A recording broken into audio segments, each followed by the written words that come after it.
What's going on, everybody? This is another live stream, shoot from the hip. So we don't have a specific topic for tonight, so we figure we'd just kick around a few different things. I've got a few panelists on tonight, so I'm going to go around the horn and introduce them. First and foremost, we got Les Pegasus Test. That is his YouTube channel. Be sure to check him out. Les was a Marine in the early 90s. He's a veteran of the Desert Storm, and he's a logistics expert. Owns his own logistics company and tactical training company. So he's a regular on this live stream. And Les, always a pleasure. Thanks for jumping on tonight. Glad to be here, Brent. All right. Next, we got Will. Will is a instructor at the One Shepherd Leadership Institute. And he was on our last live stream, and we're glad to have him back. So, Will, thanks for jumping on tonight, brother. Thanks for having me, buddy. All right. And next, we have Santiago. He's a 3-time veteran of the live streams, I believe. I might be wrong, plus or minus one. But he always brings a great perspective to chat. He's a resident of Florida and an avid Second Amendment supporter, as we all are. But Richard, thanks for jumping on tonight, man. Florida man in the house. Cheers. That's an awesome cup, dude. All right, fellas. Well, that is our panel tonight. I figure first and foremost, we will kick it off with pistol brace stuff. So the deadline is passed. All right, you had a couple options. You could either register it as a SBR with the ATF, you could disassemble your pistol brace, or you could turn it over to the ATF or destroy the weapon altogether. And I don't think anybody did that. So I think only about 250,000 people actually registered their braced pistols as short-barreled rifles with the ATF. And considering how many are allegedly out there, we're talking millions of these specific firearms, only 250,000 people actually registered them. That is like a drop in the bucket. And, it speaks volumes as to the non-compliance with this made-up rule by the ATF. So I figure we kick this around in true live stream fashion. Let's kick it over to Les. Kick this off. You got it, bud. All right, man. So you hit the nail on the head there, Brent. True non-compliance. I mean, this is just amazing, really, because if you go by the various figures, the number of arm braces out there that were sold and purchased was somewhere between 3 and 10 million, and right around 250,000 in compliance. That is just utterly amazing. If that's not the American public just saying, no, not playing this game, I don't know what is. It sets up an interesting thing. This has actually worked through the courts a lot slower than I thought. FPOA, FGP, I might be getting those initials wrong. They got a stay that applied to literally just their members, as I understand it. So not the common everybody was covered by this injunction, but people according to those organizations that are in those organizations are exempt from this. I know there's literally a plethora of cases out there right now, and I think it's just taking longer to get through the courts than normally would be the case. My guess, for what it's worth, because I'm not a lawyer and I don't play one on TV, is that the other side knows they're going to take the big lose on this one, and they're just using every delaying tactic they can. But eventually it's going to get to the right courts, and this is going to be overturned. The question is it going to happen before the companies that make these braces go out of business?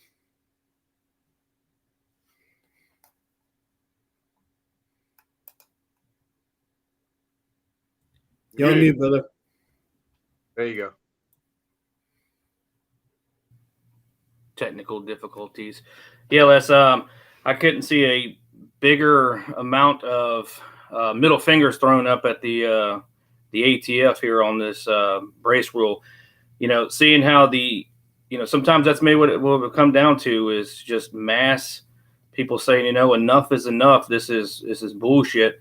And they have said that between the high end and the low end, 0.005% of people turning them in. That I think is a huge, huge sign to the ATF that this may be at the end and enough is enough. I agree with that statement there. The enough of it is enough is seems to be the message loud and clear going around. Just waiting to see what their next, what their next move is going to be. Kind of felt like this was a feeler for them, checking their response, gauging their response. But I mean, the message is out loud and clear. So looking forward to what's coming next.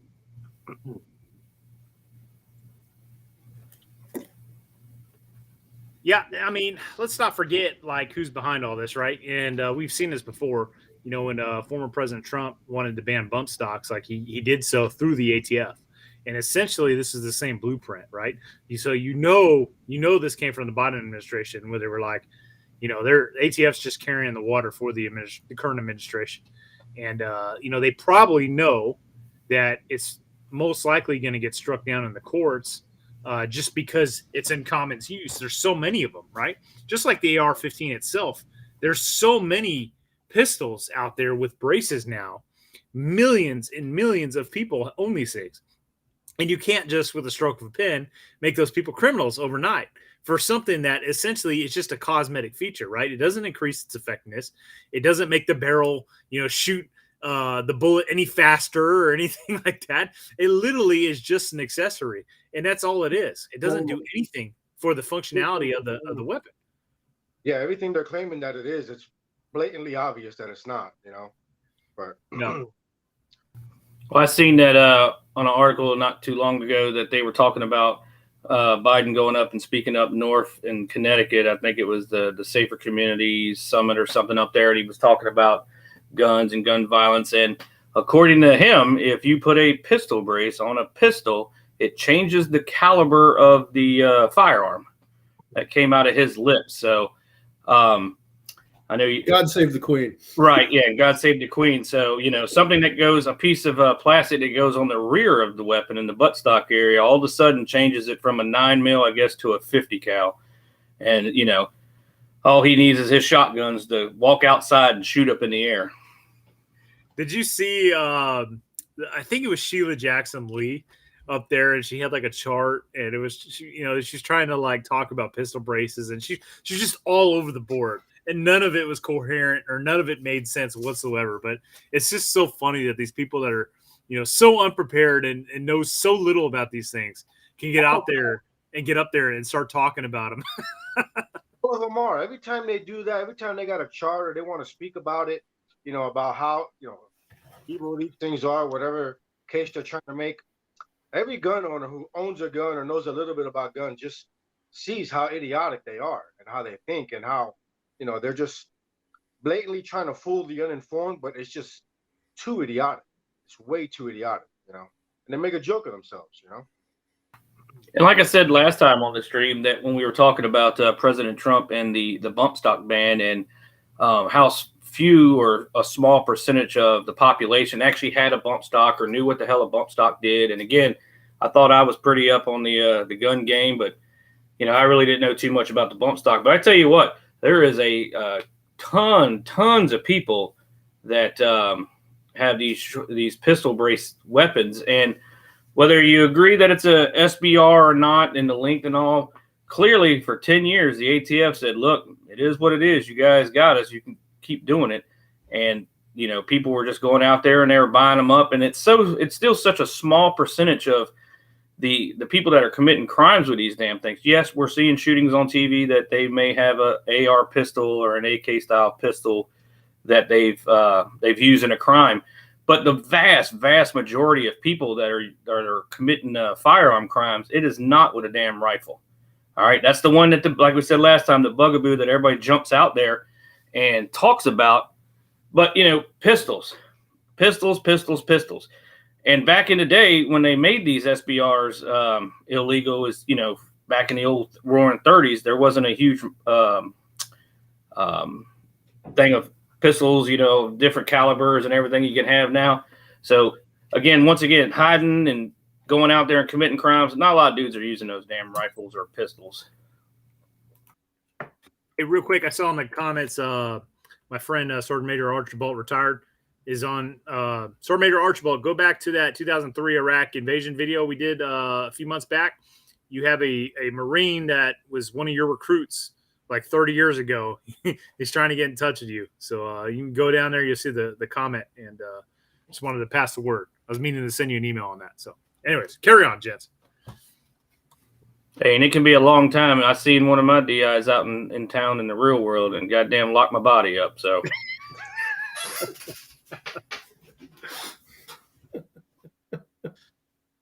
and he remembered my name and everything. It was cool shit. But back to what we're talking about. Yeah, so unfortunately, man, the court process is so slow. Like, honestly, and correct me if I'm wrong, guys, like the bump stock thing is still going back and forth, right? It's still making its way. I mean, how many years ago was that? So unfortunately, this is a marathon, and we're not going to see results probably anytime soon. And like I see it in the comments too, and I was looking up when you were talking about the FPC and the GOA, which is the two big lawsuits that have kind of had the injunctions and their members and all. That's a huge amount of people too that are out there that this injunction covers.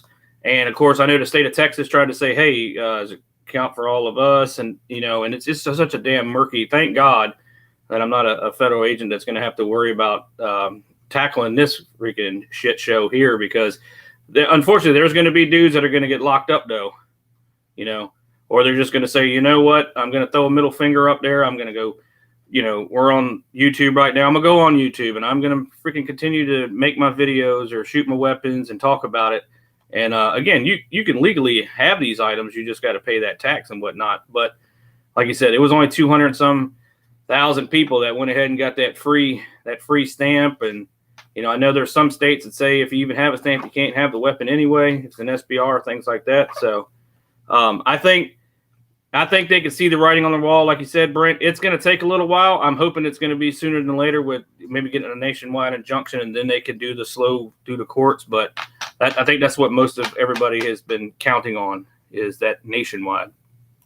Yeah, no doubt they're definitely going to make in my opinion, I think they're definitely going to make an example out of somebody. But did you see that video came out?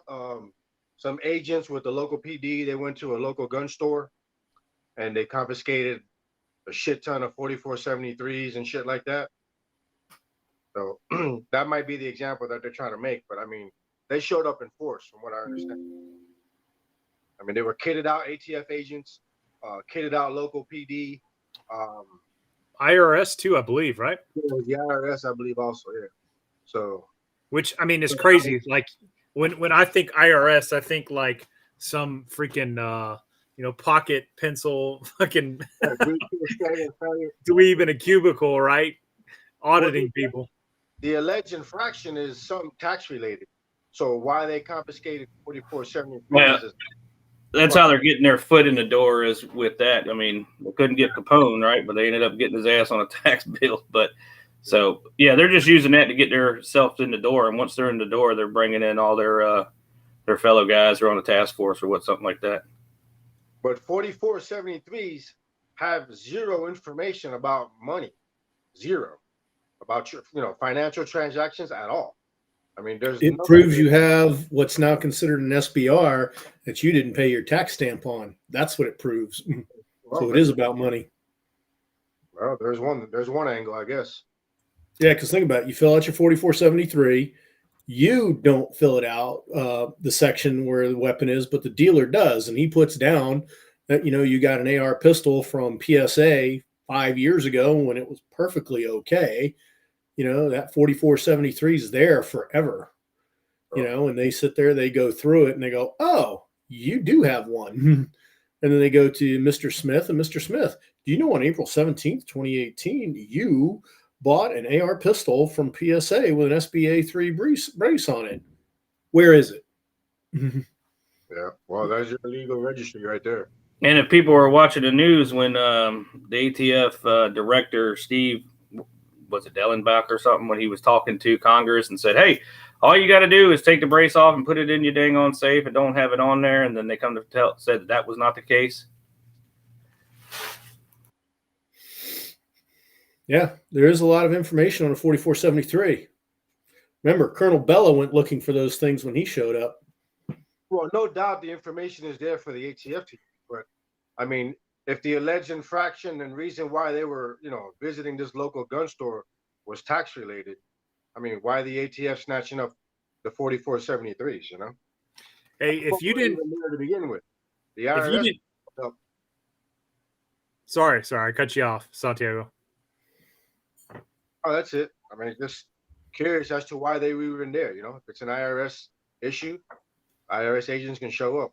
What's the ATF doing there? Also, think about it. Montana is one of the states that sat there and kind of put their middle finger up to the government and said, hey, look, you make an SBR suppressor and it's made for use in Montana and doesn't cross state lines.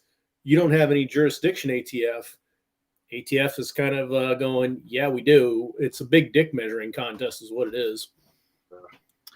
Yeah, I'm waiting for Texas to say that same thing, because they did the same thing. They passed those laws saying that you could, make a suppressor in Texas and it'll be legal. And then, again, dick measuring contest. But I'm waiting for the governor to come out, which I think Montana came out as well. It was like, hey, we're not enforcing these. And I'm hoping our Texas governor will take the same stance. So I two things I want to say. One, if you didn't catch the Red Dawn reference that Les dropped a few minutes ago, shame on you. You need to haze yourself, and you're not a patriot. But because we all know Red Dawn is a documentary. Yes, and essentially a glimpse into the future, of course. So the other thing I wanted to say is this administration specifically. And correct me if I'm wrong, guys, but I think in the past, since they came into office, like they have passed, specifically President Biden has passed, enacted executive orders, like knowing that they were not going to be deemed constitutional, right? He would write executive orders knowing that they were going to be found to be unconstitutional, but he would do it anyways. So I think this is kind of that same thing. Like they know that in the long run, this is probably going to get struck down, but they did it anyways, just so that they could say come election time to their base, look at us, look what we've done. We're taking on big 2A community on this. And regardless of whether it gets, struck down or not, this is one of their tactics, Yeah, it could be. Yeah. I mean, think about it. Look at the student loan forgiveness. Everybody's agreeing pretty much that he did not have the authority to do that. Hell, a lot of Democrat pundits are saying he doesn't have the authority. But until it gets to the Supreme Court, it's in effect. And one of the problems he just handed all his opposition and stuff is when those loans come due, a lot of people probably got real used to not having to pay them based on a promise that they never would. That's going to create a political problem the day he loses in court. And he's been pushing a lot of his stops about this. This is, these are the first steps of him trying to enact another allegedly assault weapons ban and spreading all this. I don't like to use misinformation, but false stats and whatnot in regards to it. Talking about the dumbest shit is that the guns kill more kids than fucking cancer and goddamn car crashes. And I know for a fact that car crashes and cancer are killing more people than kids. That fentanyl is killing more. Because they're not taking it. They're just saying, oh, it kills more, thinking like everybody's out there shooting every swinging dick out there.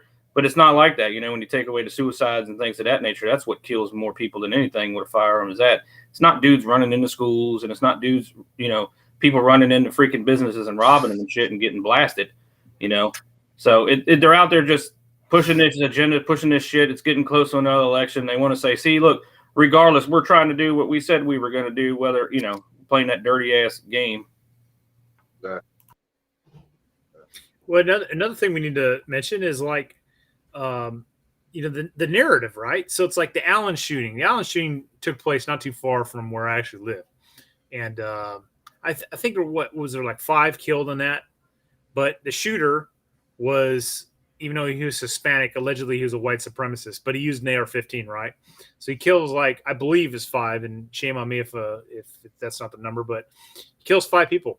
Well, I saw another story on who was one of the YouTubers I frequently watch, talking about like 20-something people killed during a Juneteenth celebration, right? and that wasn't hailed as a mass shooting. That's not running 24/7 on the news like the Allen shooting was for however Didn't fit many the narrative. Yeah, it didn't fit the narrative. And I mean, how despicable is that, right? You have more casualties in a shooting event, which, you know, we don't know if it's gang related. We don't know what the circumstances, because they're not even covering it. They're not even bothering it. There might have been a story about it, and then that was it. It was like one story, and like that, you don't see anything. And I watch the news all the time, and I have yet to see it come over the air. I can tell you right now that there's a missing freaking submarine with 5 on board looking for the Titanic. I've seen that for the last like 4 or 5 hours, right? Oh yeah. One story on this shooting that the Juneteenth shooting kind of went under the radar because some rich people went down to the Titanic, which was found in 85. Well, you know, there's always been a narrative things with guns that doesn't hold up to any scrutiny.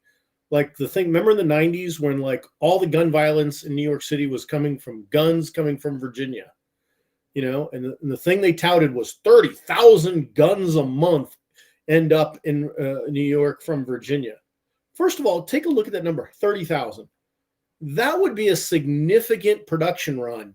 If you made a gun, you started a gun company and you produced 30, that would be a very significant production run, and that would be considered a success.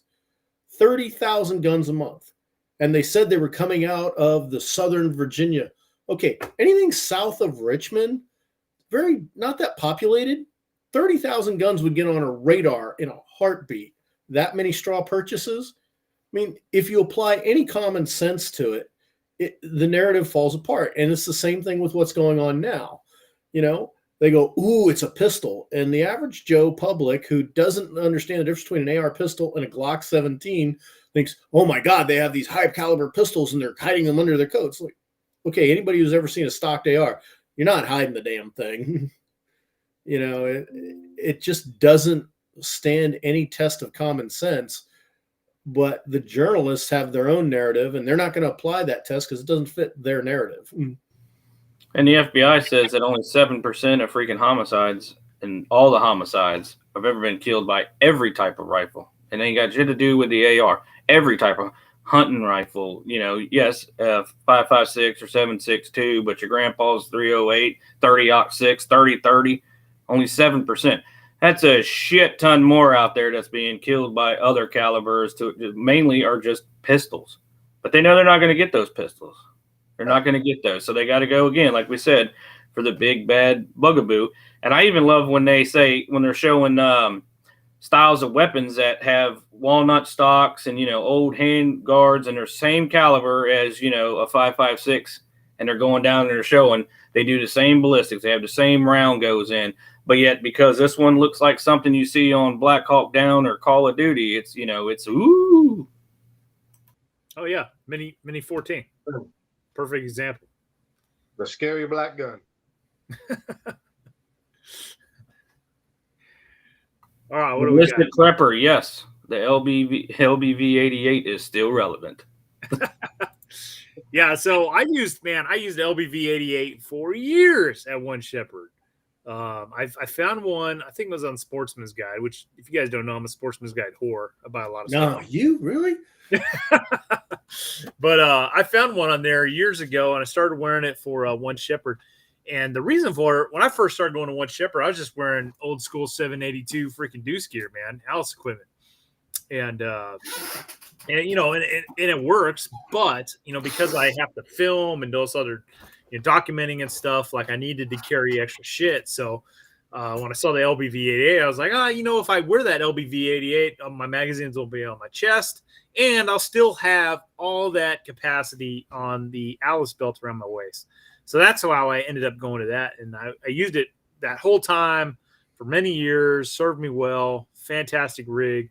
But I did change recently, and I posted a video about it. But I went to that Eagle Industries H harness, which has served me pretty well so far. I used one at Winter Forge this past time around, and it was good to go. I was in the infantry in the Marine Corps back in the late 90s, early 2000s. We were, you know, even in the jungles, we had that LBV 88. You know, when we first went to boot camp in SOI, we had the old 782 Deuce gear too, or the Alice gear. We just called it Deuce gear. But we liked it because, one, it got the dang on magazine pouches from being down here riding where your legs are, so you get good strides and low crawling and things of that nature. Little hotter, but I liked how it distributed weight, and I've been using that thing ever since. I use it at One Shepherd still. I tell Brent all the time when I see him how I'm jealous that he found an OD green one, because the ones I find are cheap knockoffs and shit, and I had to paint or try to. But like we've said, and Brent said in a lot of his videos, hey, just because it's an older set of gear does not mean that it's obsolete and it still doesn't work. It had a lot of years, a lot of sailors. I'm sorry, not sailors, but Marine and Army guys. They rock that LBV 88, and some still do if they get to pick their own. Yeah, the only real failing of the LBV 88 is those mag pouches are literally only sized to GI mags. If you want to run anything else, they don't work right. Yeah, I mean, and as you get wider, you can change it so it's not so tight to your chest, so you can get some air in there, so you're not sweating to death. The big thing I don't like about it is I wanted to rock a Camelback on there. It is kind of a pain in the butt to get that on there, but there is ways of doing it. But it distributes. I still use an ass pack or a butt pack on my thing. Where I carry the same shit I've always carried, and it distributes real well. When those came out, it's also great because it's made to freaking use the miles, and we use the miles out there at One Shepherd too. So it's got all your hookups on there for that. And going from the old Deuce gear to that, being the thick padding on the shoulders, man, that shit was a godsend back in the day. I fell in love with the LBV 88 after watching Clear and Present Danger as a kid, man. That movie is the best. And I know, Les, you switched over to a Condor style, Alice rig at one time too, didn't you? With the H harness suspenders. Yeah, I've tried that out and stuff. I kind of always go back to my Blackhawk rig, where it's just Alice drug through a Blackhawk catalog in the 90s. It works good. I know Brent tries to steal my mag pouches all the damn time. Dude, so I was at Fort Campbell visiting one of our my Marine batteries out there, and we went to the surplus store, and I was digging through. We came out the gate at Fort Campbell, and it was literally like liquor store, surplus store, liquor store, surplus store. It was fantastic. I must have hit like 4 surplus stores. Anyways, I was digging through some boxes, and my hopes got so high, Les.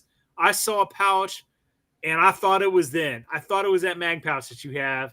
And I reached for that sucker, and I started to pull it out, and then I quickly realized it wasn't it. So sorry, I had to share that. Bummer, dude. Those, one of the things that bums me out about Blackhawk is when they come out with truly great gear, and I like, yes, this is the gear, this is the answer. They immediately stop making it. And there's so much gear they abandoned when they went from Alice to Molly. And that mag pouch is one of the great things. But I know at that time when they switched over, everybody's like, ooh, no. Belt type rigs are old school. Everybody's got to have a chest rig or a rack or whatever now. And look at advance of history. Everybody's going back to belt rigs.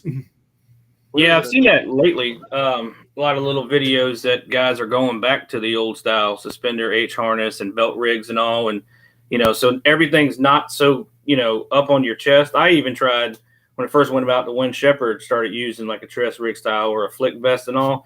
It's just too much stuff on the front. The chest rig, I've trusty old chest rig for me. It's been working every time. I'm a short dude, fat dude, so short torso. I put everything on the chest, and I roll with a pack all the time. So I made it work. I use it at One Shepherd. All the training I've been to, anywhere else. Down here in Florida, kind of sucks sometimes. All the sweat builds up on the chest, but they get used to it, man. I tried the Alice gear way back in the day. I didn't like it, running and shit, hitting my legs, those mag pouches up front and shit. So chest rig for me. But I always combo it with a pack. It's a 2-piece system for me. Chest rig and a pack, a day pack. Yeah, each system has its pros and cons. one of the cons of the flick or the LBV-88 is it gets hot, your chest gets sweaty, your blouse gets soaked, which can be bad when you stop and cool off, and it chills you out. On the other hand, one of the problems with Alice gear is you weigh it down, it gets wet, it will stretch. No matter how much you tape and tie that thing down, weigh it down and get it wet, and it'll stretch on you. So that thing that was riding nice around your belt line suddenly drops down a few inches, and like everybody's going to complain, it fucks with your gait. Fuck all that. Yeah, there's no perfect system. I saw somebody over here said they hated the flick, and I'm like, I don't know, man. A flick's a pretty solid piece of gear, but I can understand why somebody wouldn't love it. That was comfortable for me. I like that one. Yeah, it was comfortable, but me, I'm not a big fan of having everything in the front. I know, low crawl and things of that nature. But hey, each his own. Whatever you find that you like, as long as you're out there training with it and that's what you feel comfortable with and you're able to do everything with, hey, stick with that. I mean, that's just what we like to use. There is a gazillion other areas out there and different designs you can do. Hell, I remember when we were trying the original Molly. We were like, oh my God, this shit is everywhere on there. And as it got better and better and better, it improved. There was some growing pains. I know some of the old heads were like, no, I'm not switching for shit. I like my old Alice gear. I had some old gunnies and, they were like, nope, keeping this shit. I've had it forever. But, things as they get developed and get more battle tested and all that, there's some improvements. But for you guys out there, just go out there and train with it. See which one you like. And when you find something you like, hey, stick with it. I mean, I love the Alice pack. I mean, and I got 3 or 4 different packs, and I always go back to the Alice pack. It just fits my my torso the best. It fits, it fits my size. I went with large ones and mediums, and the medium one to me is fantastic. Everybody's gonna buy all their shit anyway. I mean, Oh hell yeah. The more you do training, then you're gonna settle on the one that suits you best. But I remember in the beginning when Molly came out, going to classes and shit, guys were like, it was just so confusing to a lot of guys. They were like, this shit looks so complicated. You gotta weave every fucking thing. Like, yeah, you gotta mount it. It's not like they were so used to Alice where you could just clip it on the belt, slide the snap down and you were good to go. To sit there and weave shit, it was just over their head. It's too much for them. But I mean, now Molly's everywhere. Yeah, and Molly's got some advantages over the Alice clips. I mean, Molly doesn't dig into your side. Molly doesn't rust. Molly doesn't work its way open. Because I know everybody's had that thing with their Alice gear. They've been running around doing assault and have a mag pouch or a canteen, just decide, nope, I'm not part of you anymore. Yeah, that happened at One Shepherd my second semester. We did one of the night lanes, and I forgot who it was, but he came back with one less mag pouch on his fucking Alice belt. Yep. One of the greatest things I ever seen was in finding those Alice to Molly freaking adapter clip things. So you can use the things that you like from there to put on the other. Because I'm a big Alice canteen. I like the snaps. I'm not a big buckle guy. So to be able to put that on Molly shit to me was fantastic. So you can still use the best of both worlds. Yeah. I mean, I don't know about you guys, but like anything I've ever had that's Alice, like it would be doubled down with a zip tie. Like I would not trust the Alice clip at all. I would use it. It's a lesson you learn the hard way. Everything on my gear that's got Alice has got a damn zip tie in there, a little black zip tie. So and I understand that that's like a negative to that system, right? Is like the clip could come off, like that's what is said, but like me personally, like I never trusted it to begin with. I always doubled it up with a zip tie, a cheap zip tie. We're not talking like some $50 freaking, high speed gear that you got to go buy. No, you can go to Walmart or fucking AutoZone and, pay a few bucks for a bag of zip ties. And there you go. That shit ain't going anywhere. That's because they drilled into you so much. You better not lose shit. So you dummy coded everything to you. Yeah. So I like, so apparently, and I didn't know this until I did my video over that Eagle Industries H harness that I have. And I don't know when this sucker actually came out, but it obviously came out during like a transition phase, or early enough in the GWAT that, some Alice gear was still being used, because there is the Alice adapters apparently built into this thing, like behind the Molly webbing. so that you don't have to. Now, when I set my shit up, I'd already used the Alice adapters, but apparently behind the Molly is slots for Alice clips. I still got to kind of dive into it, but I saw somebody's comment on it, so that's pretty good to go. That harness first came out from Blackhawk in the late 90s, and it was a copy of the Israeli LBE, which, of course, all the pouches are sewn in place, and you don't get to adjust it. So that was kind of Blackhawk's take on it. And then Eagle started making it when Blackhawk and Eagle were bought up by the ATK group. I see a lot of people commenting about the fighting load carrier, and so my thing. And again, I'm not criticizing the fighting load carrier. Honestly, I think it is a underrated rig. What I like about it is it was designed to go over a flak, right? So like, there's really no padding in the shoulders. It's bare minimum, to be quite frank. But like when I first came into Marine Corps, like that's what we did. We wore our flak, right, our interceptor vest, and then we took our fighting load carrier, our load bearing equipment, and it went over your flak. Like nobody was attaching shit to their flaks directly, even though the molly webbing was there. And then when people started doing that, right, when vehicle mounted patrols became more prevalent and common, guys started attaching stuff directly to the interceptor. Well, then that's how the interceptor started showing its flaws, because the flaps were opening up on them. But it wasn't really designed to do that, right? It was designed to go over it. And I like the fighting load carrier because it's like, when we were digging fighting positions and stuff like that, maybe we still got to have our flak and Kevlar on. You could take your fucking LBV off and zig your fighting position, right, with your load bearing equipment over to the right. Well, now, the way it is now, like people have to dig fighting positions with their gear, like everything on them. Like there is no stripping off your deuce gear. Like you got your full battle rattle on if you're digging that fighting position. So if I was going to Ukraine tomorrow, man, and I had to pick a fucking system to wear, I wouldn't be running these little tiny plate carriers that, you see the cool kids running around with. No way. In a battle against a peer enemy where you're getting IDF and like it's fucking peer-to-peer threat, dude, look at those guys. A lot of them have no shit flak vest on. And I tell you right now, I know you'd be digging. Every night during the invasion, we were digging fighting positions. And I would absolutely go with an option where I'm throwing an LBV over whatever flak I'm wearing. Yeah, I'm going to be doing a video soon on this thing called the SVS-12. The Swedes bought it. For some reason, they never deployed it. Something to do with it wasn't exactly NRI compliant or something like that. But it's like a flick on steroids. You can turn it into a belt rig. You can turn it into a chest rig. You can have it with a back panel. You can have it without. Comes in this mesh bag, like a diver's bag, with 20 different pouches. Like when I got this thing, and it's like, I imagine like Sharon walks out to Mr. Wick and goes, "Mr. Wick, you're doing a raid tonight. I suggest you take this." It's like the infantryman's version of that. And I don't know, supposedly it was something about the threading on it that the Swedes never deployed it, but it's like literally a one size fits all kind of deal. And it's pretty amazing.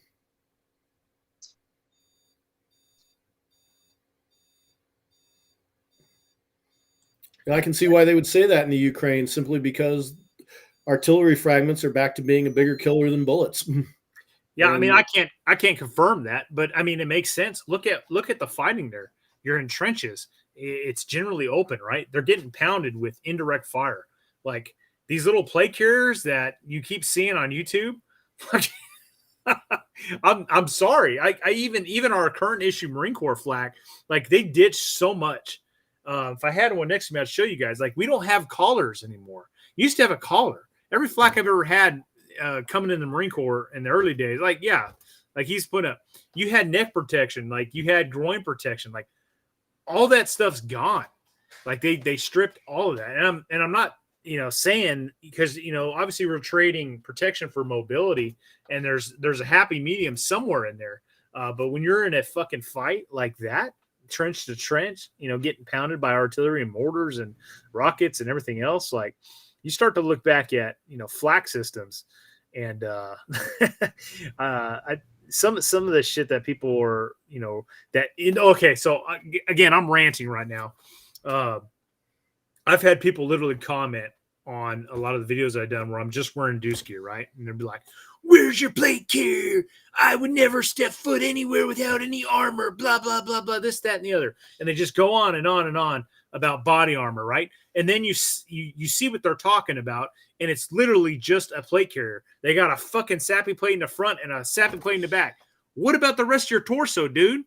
Like, you want to rant about body armor.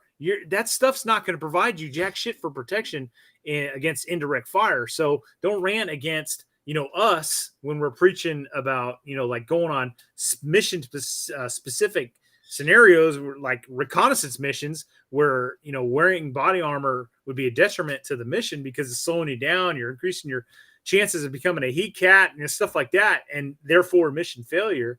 And then you're this guy that wears this minimalist plate carrier and you're ranting about body armor. Like that shit's not fucking suitable for the type of fighting that you're seeing in Ukraine. What's your guys' 2 cents on that?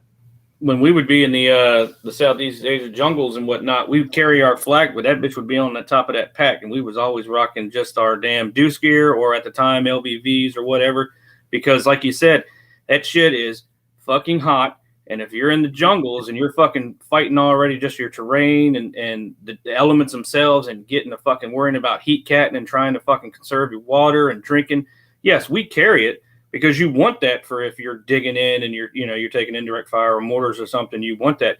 But you're not wearing that shit all the fucking time. All right, and I know in all these videos we keep saying mission specific. Yes, there is a time and place for that plate carrier when you want that. Believe you me. But there is a lot of time when it's. I'm not saying it's not necessary. If they could find a way to make that shit just as protective and be less hot and less cumbersome, so you're not, this fucking flak. It's, you're not moving a whole lot in there. It's doing what it's supposed to do, but it's got pluses and minuses, and 99 times out of 10, 99 out of 100, we weren't wearing them until we were in the defense or something like that. How much does that shit weigh? That flak. Yeah, it's got some heft. It's all together. It's heavy. It's not the lightest shit. And those plate carriers, I mean, they were slimming them down. But like Brent said, which then started taking protection away from vital areas over here off your sides. You're catching shrapnel underneath your plates and whatnot. Yeah, I hear a lot of guys when they talk about plate carriers and mission specific shit, and don't wear a plate carrier if you're going out on patrol and all that shit. But if you're going to be in a vehicle, yeah, definitely want a plate carrier. But when you're sitting in a vehicle, you got plates up front and up back, and you ain't got shit on the side. Unless you opt for the side plates, which, from what I've seen, a lot of guys don't. I can tell you that my original plate carrier setup. Yeah, they got fucking mags or comms or some other shit on the side. They're bitching about the plates, the weight of the plates already. They ain't got fucking side plates on. So I don't know. I got a plate carrier. I haven't worn that shit in fucking years for training, for patrolling, for training or anything. Just chest rig and a pack. It'll work for me for what I intend to do. At least I think so. Yeah, and it really does come down to Met T. Like my first armor set, it was the all-round protection and everything. Had the shoulder pads, had the leg thigh pads on it. Looked like a damn samurai with wicker armor on. Also, I couldn't move. Do a couple hours of CQB drills, and that was it. I was done for the day. It was taxing just wearing it.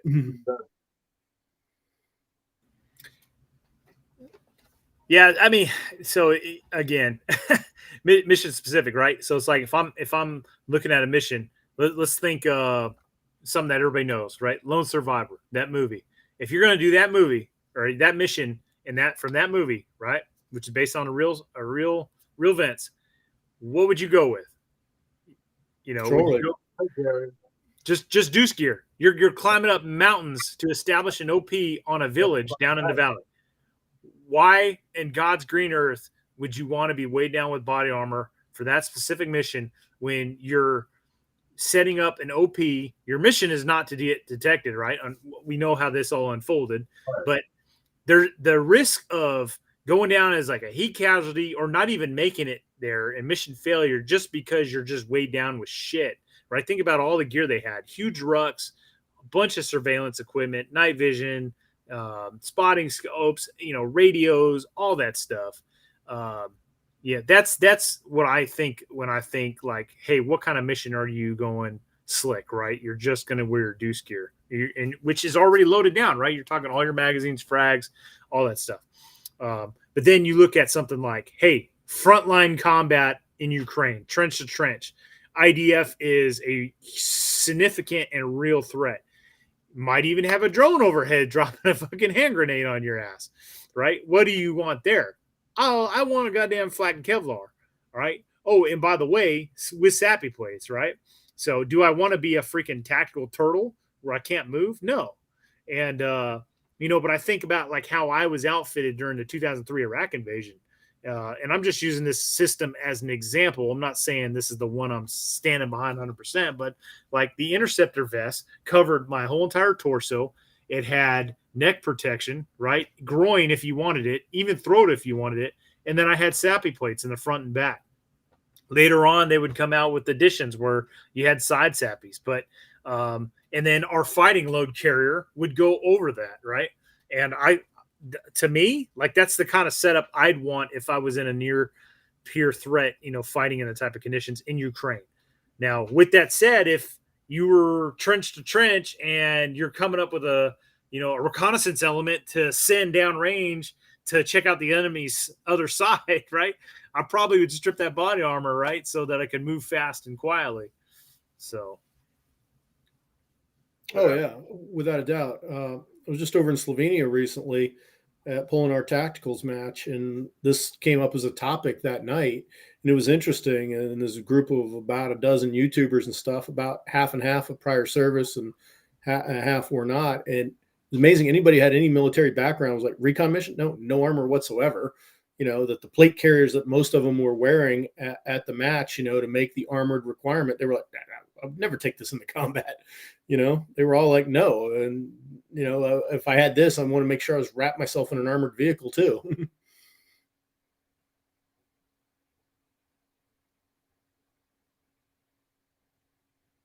I didn't mean to kill the conversation. I guess we beat this horse. Sorry, I was just going to pull up a picture so you really get a reference of what I was talking about. So that's me wearing an interceptor vest with the fighting load carrier over it, right?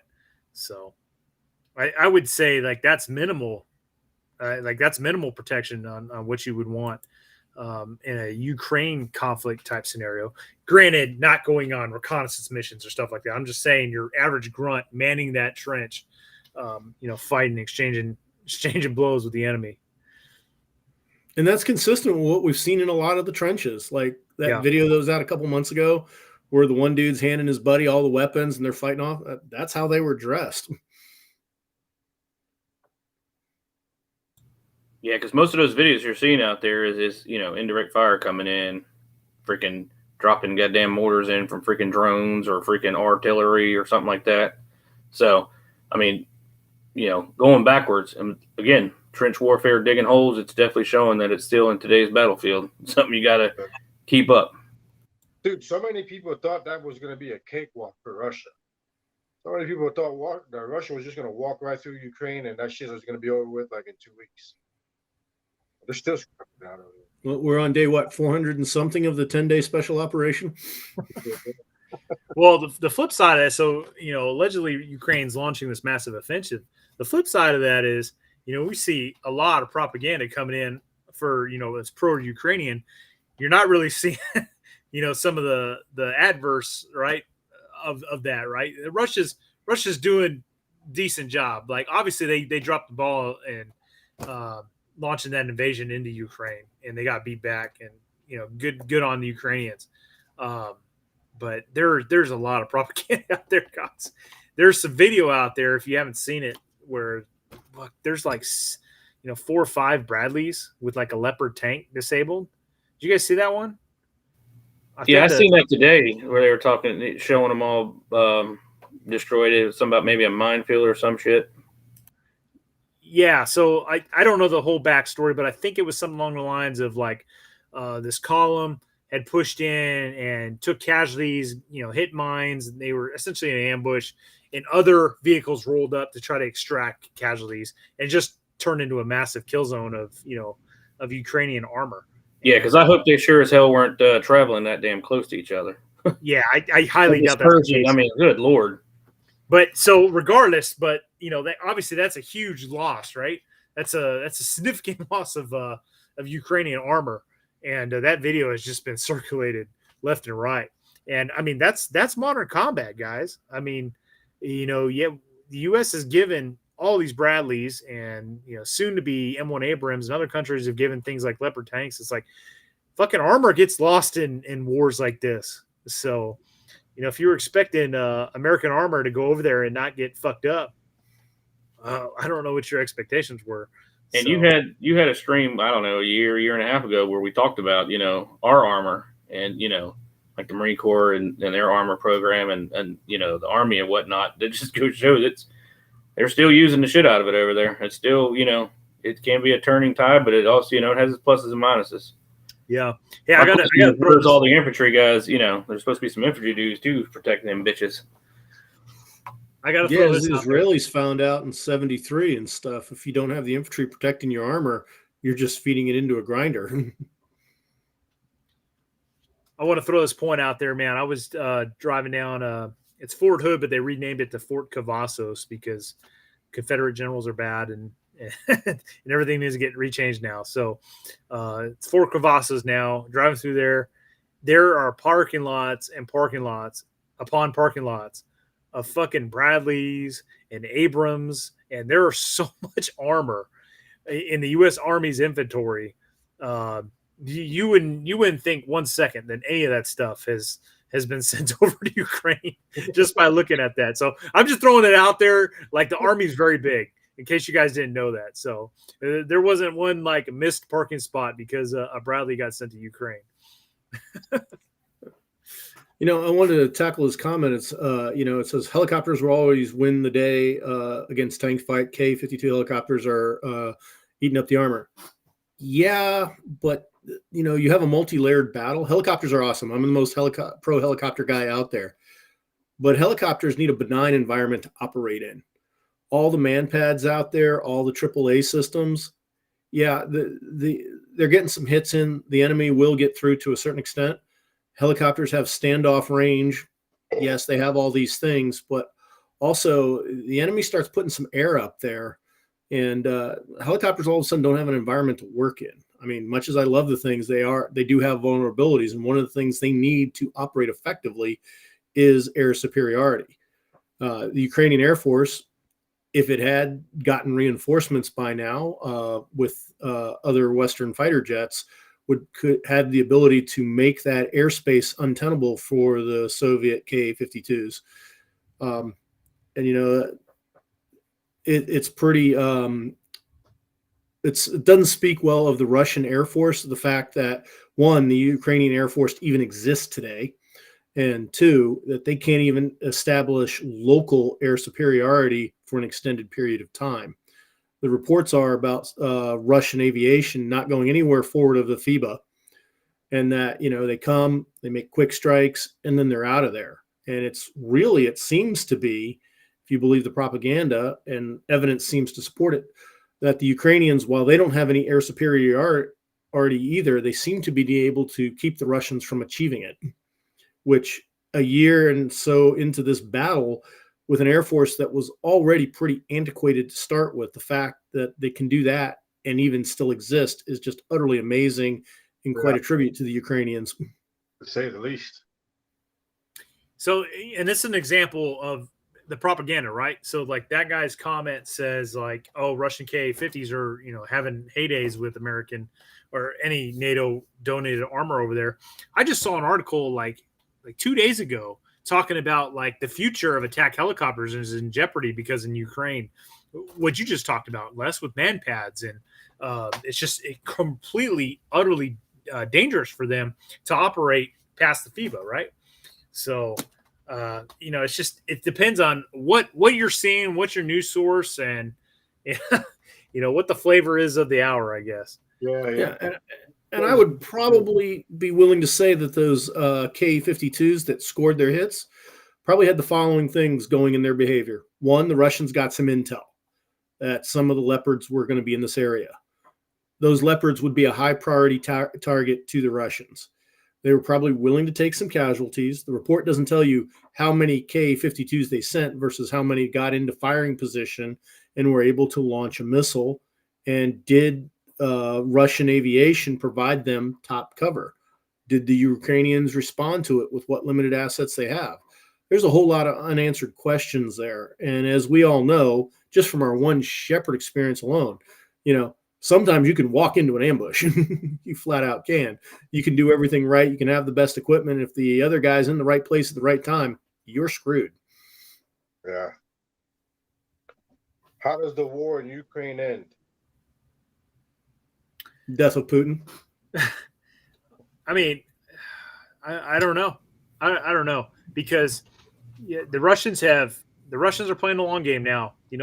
At first they were trying to play a short game. That's why they pushed all the way to Kyiv, right? But that failed. So then they just dug in. So now they've annexed this territory, and they've just built elaborate defenses, and they're playing a long game.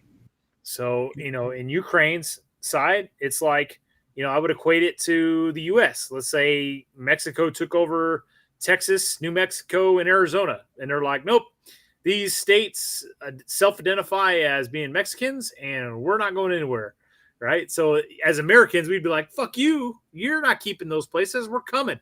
So I don't see how this ends, right? I don't see Ukrainians probably aren't going to stop until they've retaken their lands that were annexed by the Russians, and the Russians aren't going to give up their land that they're saying that those people identify as being Russian, and they've annexed, and according to them, it's their territory. So I don't see the end anytime soon. Sure do. Well, clearly, the Ukrainian endgame is Crimea. Their shaping operations indicate it, and blowing that dam and the effects it had prevented the Ukrainians from launching any offensives in that direction. So clearly, the Russians have always placed great value on Crimea due to the need for the ports there.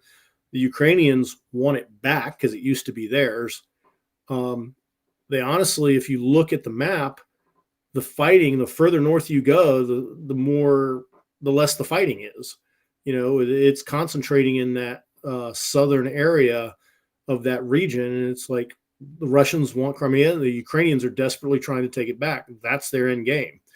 And that's probably who ends up controlling that area, because the war will end when the Ukrainians decided, hey, we have expended enough treasure and resources on this. We have no more to expend, i.e. the West stops supporting them, or they run out of manpower, or B, the Russians lose it.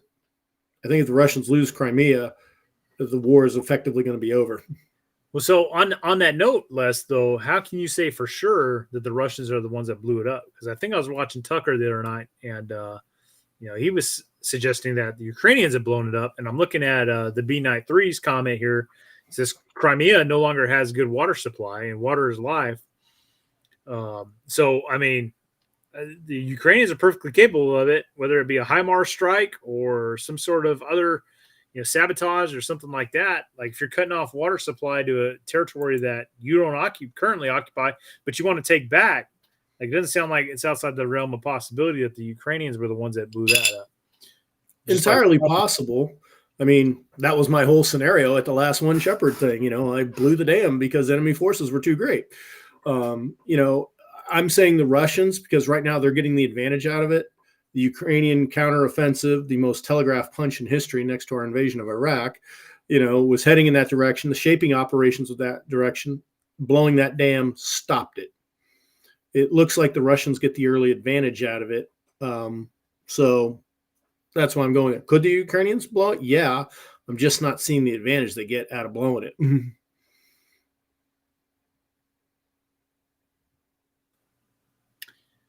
What are your guys' thoughts about this offensive?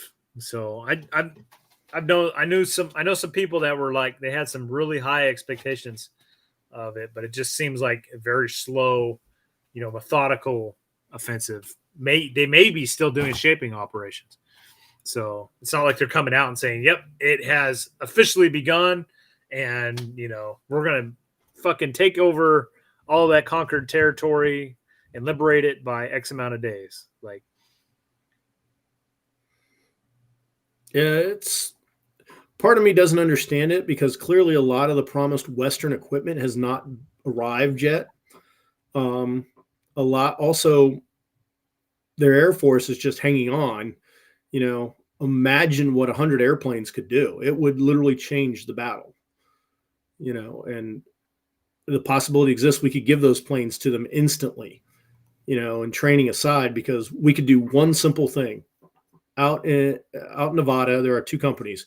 One's called Draconair, the other one's called Air Combat Maneuvering. Between the two of them, they have 85 former South African and French F-1 jets that have been upgraded. They provide the aggressor forces to the U.S. Air Force and I believe also to the Navy as well out there.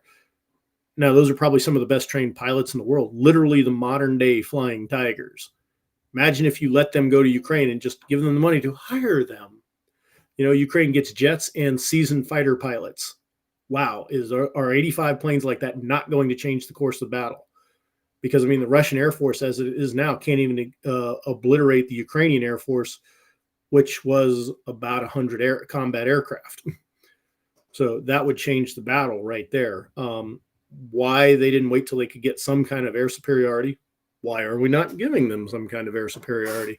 Another great question. If I was the Ukrainians, I would be waiting till I got all this new equipment and my people were really trained up on it, because they don't have enough of it to make a difference, in my opinion. 50 to 100 Leopard 2s, okay, that's great. It's better than having nothing. On the other hand, 500 Leopard 2s will make a big difference. so this is an interesting topic, and I kind of want to expand it to not just China and Taiwan, because we've talked a lot about that in the past. But let's put this in perspective here. Like, we got a presidential race coming up, and what do Russia and China, how do they view these situations? Because so I would say if I'm China and I'm looking at Taiwan, like, probably want to move on Taiwan before the next administration, right? It's very, very tight timeline. But from my perspective, that would be the goal. From the Russian perspective, in regards to Ukraine, it seems like the left in the United States is like 100% behind Ukraine. And then on the right-hand side, it's kind of like 50-50. People are for Ukraine, support the Ukraine, and other half are saying like, no, they're a corrupt government. Why are we, sending them all this arms and equipment and everything else? So I think it's, if a Republican presidency takes shape, if Republicans win the next election, from the Russian perspective, it's probably, at least how they're viewing it, probably a positive. But in China's situation with Taiwan, that's a negative, right? Because the right is very anti-China and defense of Taiwan, whereas the left, I don't know. That's up in the air. I'm not entirely convinced that we're going to come to their aid right now. I hate to say that. Yeah, I just seen an article yesterday or today where they were saying that the administration that's over there talking with the Chinese had said that they don't support Chinese freedom and all that right now anyway. So I have to agree with you. I think that's got to happen before, if they're going to do anything, it's going to have to be before the next election, because I think the world out there knows what type of change, whoever it may be on the Republican side of the ticket, that might take the election, and how the normal stance is on there. I do believe if they're going to do something, they got to do it, and unfortunately, it's going to be quick. And they know that it's already election season. They know where Trump stands on it. I think they're pretty, like you said, good on where the Republicans stand. So if they're going to do something, I think it would be real soon if they're going to do it. I think Trump's run is going to be sabotaged with the whole shit that he's got going on now. Yeah, every day it's more and more baggage. Every single day, more and more. Yeah, in a strictly military context, I'll go by with what I've said since one of our first live streams about the whole Taiwan thing. Every day the Chinese wait to invade, it gets harder for them. And just a new administration taking over will be icing on the cake. But to give credit where it's due, Biden has, probably not intentionally, but he's already said that we'll defend Taiwan. You know, it's out there. Our fleet's already having run-ins with the Chinese. We're already having, you know, wingtip to wingtip encounters and stuff. So they have to know we're there. So it just backs up. Every day they wait, it gets harder. So by the time there's a new administration, kind of regardless of who wins, it's probably already too late. Because one thing is, give credit where it's due, the Navy is focused on China as the enemy, and it is preparing for that. And the examples are for that is all the new carriers, all the good carriers, all the trained up carriers are in the Pacific. And while our amphibious lift keeps going away, the Navy keeps building amphibious assault ships that are really good at launching F-35s. So they are very focused on China. And I think the Chinese know that. Apparently, the Chinese new carriers are all disasters. So it just goes to reinforce that every day that goes by, it gets harder for China. Now, for Russia, that's an interesting thing because you got Trump saying that he'll end the war in a day. Now, I have no idea what he's going to do, and he might be talking figuratively, not literally, but he clearly has a plan to end the war, whatever it is. Right. Yeah. So that's at the heart of what I'm saying, right? So it's like, you know, Trump's out there like, hey, we're gonna end the war tomorrow. You know, whereas, you know, the Biden administration is like, hey, Ukraine, what do you need? What do you want? You know, fucking take this, take 1,000 more Bradleys, take some M1 Abrams. Oh, hey, we got some F-16s for you. We'll train your pilots. Yeah, but that's it. They're not getting those jets that they need, you know. And the F-16, and I'm sorry for Ukraine, the F-16 is not the answer. And the reason is there's so many different versions of it. They'd have no standardization. And from what I understand from guys who crank wrenches on jets, the difference between various models of F-16 is way bigger, different problem than, well, this unit has Leopard tanks and this unit has Abrams tanks and that one has old T-62s. It's a way bigger problem than that. You know, and nobody's stepping up and just going, hey, I'm going to give Ukraine jets and mesh. Look at the argument of just giving old Russian MiG-29s the Poles had and the Slovaks had to give it to Ukraine, and the big deal with that. I mean, you have Denmark and Norway and the Netherlands with like, hey, we're getting rid of our F-16s because we got F-35s, and they don't seem to be any rush to give it over to them. Go look out in the desert of Arizona there. There's wings and wings of F-16s that we could be giving them right now, and we're in no rush to do it. We've given them enough. You know, that's the thing, though. We're giving them a lot of stuff, but it seems like enough. We're giving them enough not to lose, but not enough to win. Well, again, I think that goes back to where we don't want to seem like we're the ones that are actually out there fighting that war, too. But I mean, the question is, are we the arsenal of democracy or are we not? Well, I mean, something we got to put in perspective, though, here is like, this is a peer-to-peer threat. I mean, peer-to-peer war, right?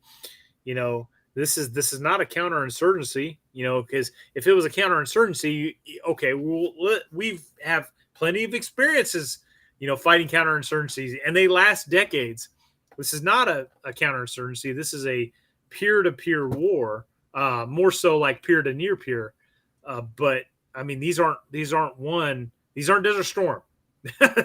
these are drag out fucking fights. This is think World War I, World War II. Those weren't won in a year or two. Like they took a long time, and this is exactly what we're seeing. We're seeing two opposing forces that are essentially equally equipped, and it's not pretty. And there's a lot of life being lost, and it's not going to be won in a day. Yeah, it's hard for one or the other to get momentum going because, like you said, you know, they are so much alike in tactics and weaponry and peer to peer. And it's sometimes it just seems like it's a stalemate. Well, look at guys. We've all done our one shepherd rotations, and most of the time the two sides get evenly matched, and what happens? Both usually fight each other to a standstill over the course.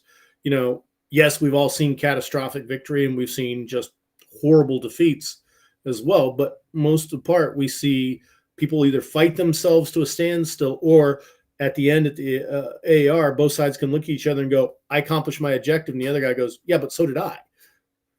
So it's not, being that the forces are so evenly matched, the fact that they're in a stalemate is kind of not a surprise. Les, you bring up an excellent point, right? Think about, because we've all gone to One Shepherd, we've all participated in FTXs, and you always bring in both sides at the end into this big after action review at the end, right? And I can't think of a single time where you had both sides in there and one side was like, yeah, we got our asses kicked, we lost completely, right? No, it's usually oh no, we did this and we did that, and you know what I mean? There's no consensus on who actually won. Each side is saying, oh, well, we did this and we had that, and we XYZ, and I think that's kind of what's going on, right? Depending on where you fall on who you're supporting, you're looking at this conflict and you're like, oh, well, the Ukrainians are doing XYZ, they're winning, right? But if you're more sympathetic to the Russians, you're saying, well, the Russians are doing XYZ, they're winning. So I think there's a lot of that going on as well. Oh, for sure. And the only two things I will say with any authority, and I have plenty of times on other live streams, is the fact that the Ukrainian Air Force exists is a victory. And on the naval side, Russia lost a naval battle to a side who has no ships. Those are two indisputable facts. Doesn't mean Ukraine's winning or losing the war, but those are indisputable facts.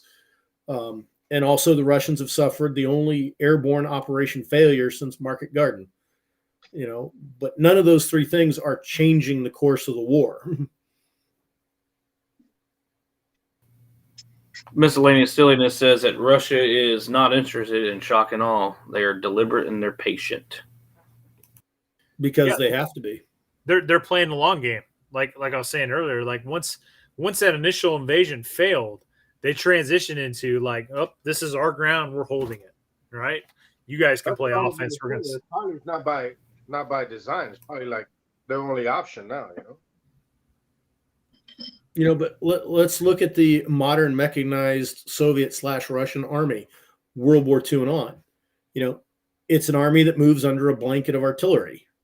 Look at that march back to the west as they start pushing German forces back. It was slow. It was methodical. It performed well in some places. They would catch big chunks of ground in the south of Russia, the Ukraine, as they moved into Eastern Europe. Up in the north, though, they didn't do so well against the Finns, and even the German Army Group North. Yes, they backed it into the Courland Peninsula, but they never truly took it. Now, I want to highlight this comment. Okay, so it says Russia is also saving all their new tech equipment and armor for a NATO counterattack. So the reason I wanted to highlight that is because early on in this conflict, right? How many times did we hear, oh, the Russians are saving their best guys? They sent their conscripts to do the initial invasion and stuff like that. And it's just a bunch of reservists and they used older equipment. How many times did we hear that? Right. And it was this big, well-trained Russian army and reserve is going to come in and they were going to win the day. It never happened. And I'll even admit, I kind of started to fall into that thinking too. This last, what was it, winter? I was fuck, the Russians have got to be launching some massive counterattack. It never happened. So I think what's on the battlefield right now is what both sides got. There's no massive reserves. There's no secret weapon. There's no, Hitler style V2 fucking SDG 44 Panther fucking super weapons in reserve waiting to be employed. No, whatever's on the battlefield right now, that's what they're using. Well, not only that, but it's been identified that top-notch Russian units were committed to the battle.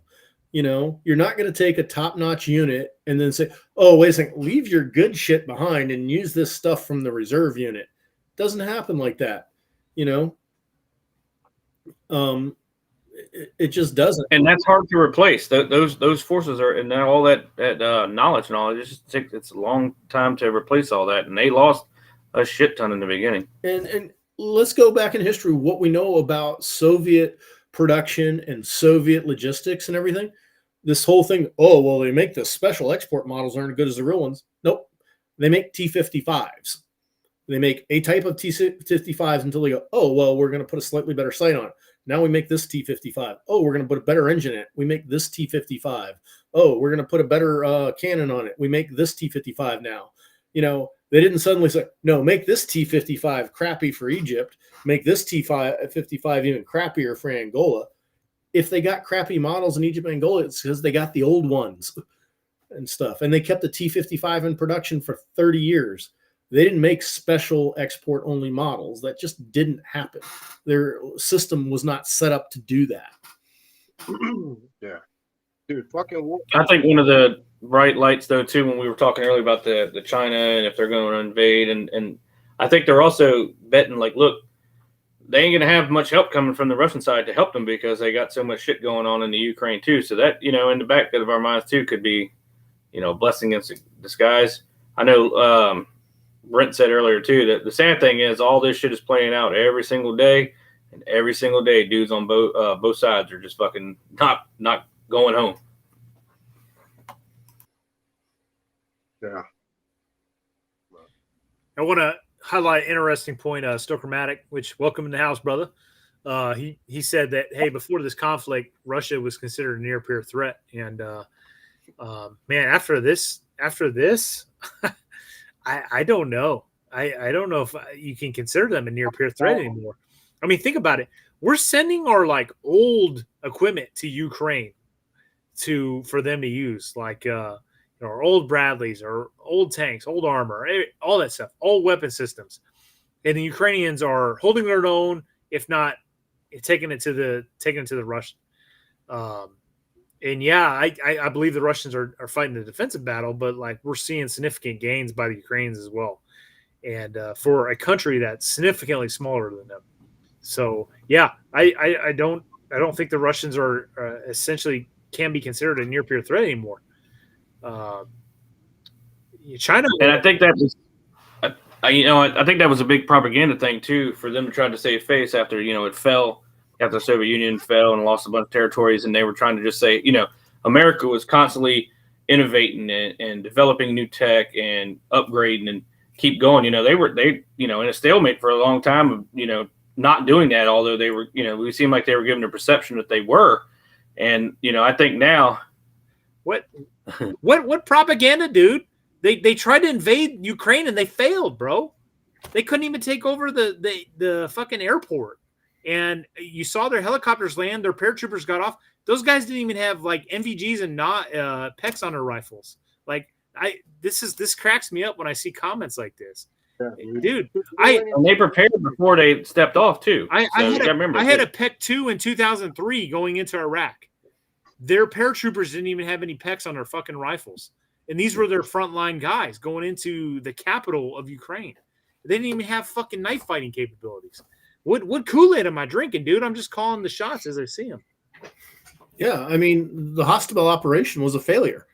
And I put this challenge out to everybody. Nobody's been able to disprove me. You cannot find an airborne operation that failed since Operation Market Garden. That was in 1944. It works for everybody, and it failed horribly for them. And depending on which propaganda you're going to believe, either the Russian paratroopers were stopped cold by an equivalent force of training and eliteness of Ukrainians, or they got stopped by the equivalent of the Ukrainian National Guard. Pick your poison you want to believe there, but the point is they were stopped, and that has not happened since 1944. They're not that good. They never were. And I think a big reason they get so much credit for being so good is it's like I've used my Desert Storm analogy. Hey, I have an M16. There's 5,000 T-55s on the other side of that border. That's fucking scary. As Lenin himself said, quantity has a quality all its own. And no, I don't think Hostamel was a feint. So flying a bunch of Mi-28 helicopters into an airport, landing a bunch of paratroopers completely surrounded by Ukrainian forces. That's a feint attack. Yeah. The Can main- you imagine? Can you imagine if they went to the 101st Airborne, like, hey, we're going to fly you guys into the heart of the enemy's capital and land at their airfield. You're going to take it, and it's just a feint attack, guys. Just hold out long enough, just a feint for the rest of the forces. That guy a drink, bro. Yeah, like I said, Market Garden all over again. Because it's almost the same thing. Think about it. The paratroopers in Market Garden seized Arnhem and stuff. 30 Corps couldn't get down the road. Exact repeat. All right. What else we got? We've talked Ukraine for a while. So we're at the hour 20 mark. What else we got? New York, the Marine indicted. You guys believe that? Bullshit. Unbelievable. Unbelievable. There wasn't a single person on that train that was saying that they didn't feel like they were threatened by this guy. And I mean, the former Marine, the guy who had the what's his name, Jordan Neely, is that the one that was choked out? Yeah. That individual wasn't acting alone. There were several people trying to restrain this guy, and the leftists turned this into a big racial issue and targeted him specifically, and they've indicted him. So now he's got to stand trial for this. Unbelievable. Like what is going on in these parts of the country? Yeah, Daniel Penny is his name. And like I said a couple of weeks ago, I mean, we all seen it coming. Unfortunately, like you said, we talk about narrative all the time, and they made it a race thing and didn't have anything to do with the lawlessness and the crime that's going on. And all, like we said before, he wasn't the only one that was out there. It was other dudes that were helping him, trying to subdue this individual who, like you said, was on the freaking worst of the worst subway riders or whatever list. And it's just sad because, like we talked about earlier, when we were talking about the guns and the buttstocks and the brace, how long that takes for it to go through the courts. And when you're doing a criminal case like this, we say you have the right to a speedy trial, but cases like that doesn't seem to be speedy when your ass is sitting in there behind bars. No, definitely not. But I tell you, one thing that's happening with this whole fucking case going on is a lot of people who didn't give a shit about, propaganda or the left or the right, they're starting to see shit like this. I mean, a couple of people that I know, they were like, man, I can't believe this type of shit's happened to her. To somebody who did that, like that would have been me. I had several people that I know, they said that would have been me. I would have helped somebody out in a situation like that. Like how is this even fucking fair? Like, why has he got to go through this whole process? So, I mean, I think it sucks for him, but it's getting so much attention that a lot of people are starting to see like what the fuck is going on. And more and more people are starting to open their eyes and shit like this. The more shit like this happens, I mean, the more it's getting exposed, like the whole agenda base and the fucking media and the rest of the shit that's going on in the country, Yeah, I'm going to propose this just as a thought exercise. Maybe the mistake here is we, and the we in quotes of all the people that support this Marine who did what he did. Maybe our mistake was we didn't riot. We burnt nothing down. We didn't tear up the nation. We didn't destroy anything. And we're just upset, even though the fact we all realize that, okay, any grand jury will indict a ham sandwich. It has to go through the process. It's bullshit he has to go through the process, but that's our system. Maybe as our mistake is like there's not 20 cities in flames right now. Just thought exercise. True. Well, so I want to make this point is like I keep hearing the arguments on the left. The people that want to charge this Marine is we can't have vigilante justice. Dude, you're on a moving train. There's no cops, no police are coming. You have a person on the train that's threatening to hurt and harm everybody on the train. What are you supposed to do? Like, there's no police coming. There's no police on the train. What are you supposed to do? And we always see all the time people that sit there with their cell phones and film crime, right? And they don't intervene. Unfortunately, we're just going to see more of that because of stuff like this. It's sad. I really feel for our country, man. This stuff breaks my heart. I'll probably open up a shit sandwich when I say this with the comments, but the last time the crime was under control back in the New Yorks, what party was running the mayor's office? It was Rudy and them, right? And they had some policies that were working at the time to curb crime. And then some Mothers of America got together and decided, hey, that's not the way we want to be out there trying to police. And when we stop doing that, and I know stop and frisk is what they talk about, and stopping and talking and investigating crimes and trying to get guns off the streets like that, when there wasn't fucking lawlessness out there and there was somebody in charge that was trying to keep it, I mean, and they had got down to where people, even I back in that time, wanted to go to New York and visit. There ain't no goddamn way right now. And somebody said up there, Rudy cleaned up New York. Yep. It's hard not to just see, who is running things and when things are not lawless and when others are running it, and it's just fucking, terrible. I tell you what, nobody wants fucking vigilante justice until it's them or their fucking loved one in there that's getting attacked.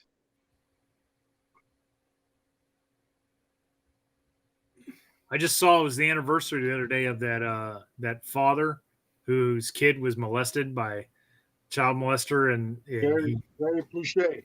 Yeah, goddamn, seen him all over the internet, and I hadn't seen him in a long time. Yeah. I knew that kid and was like, wow, why is it? Oh shit, it's an anniversary. Yeah. And I mean, every some people would say that's terrible, and other people would say that's great. Good on him. But I mean, I can't speak for him. I mean, he did what he thought was right and to protect his family. So hey, no, he did what was right, dude. Period. They blew that fucker's brains out. TV happened to be there. Well, I mean, what would you do? So it's easy for somebody on the sideline to say, "Oh, no vigilante justice," stuff like that. If that was your child, yeah. I mean, different story.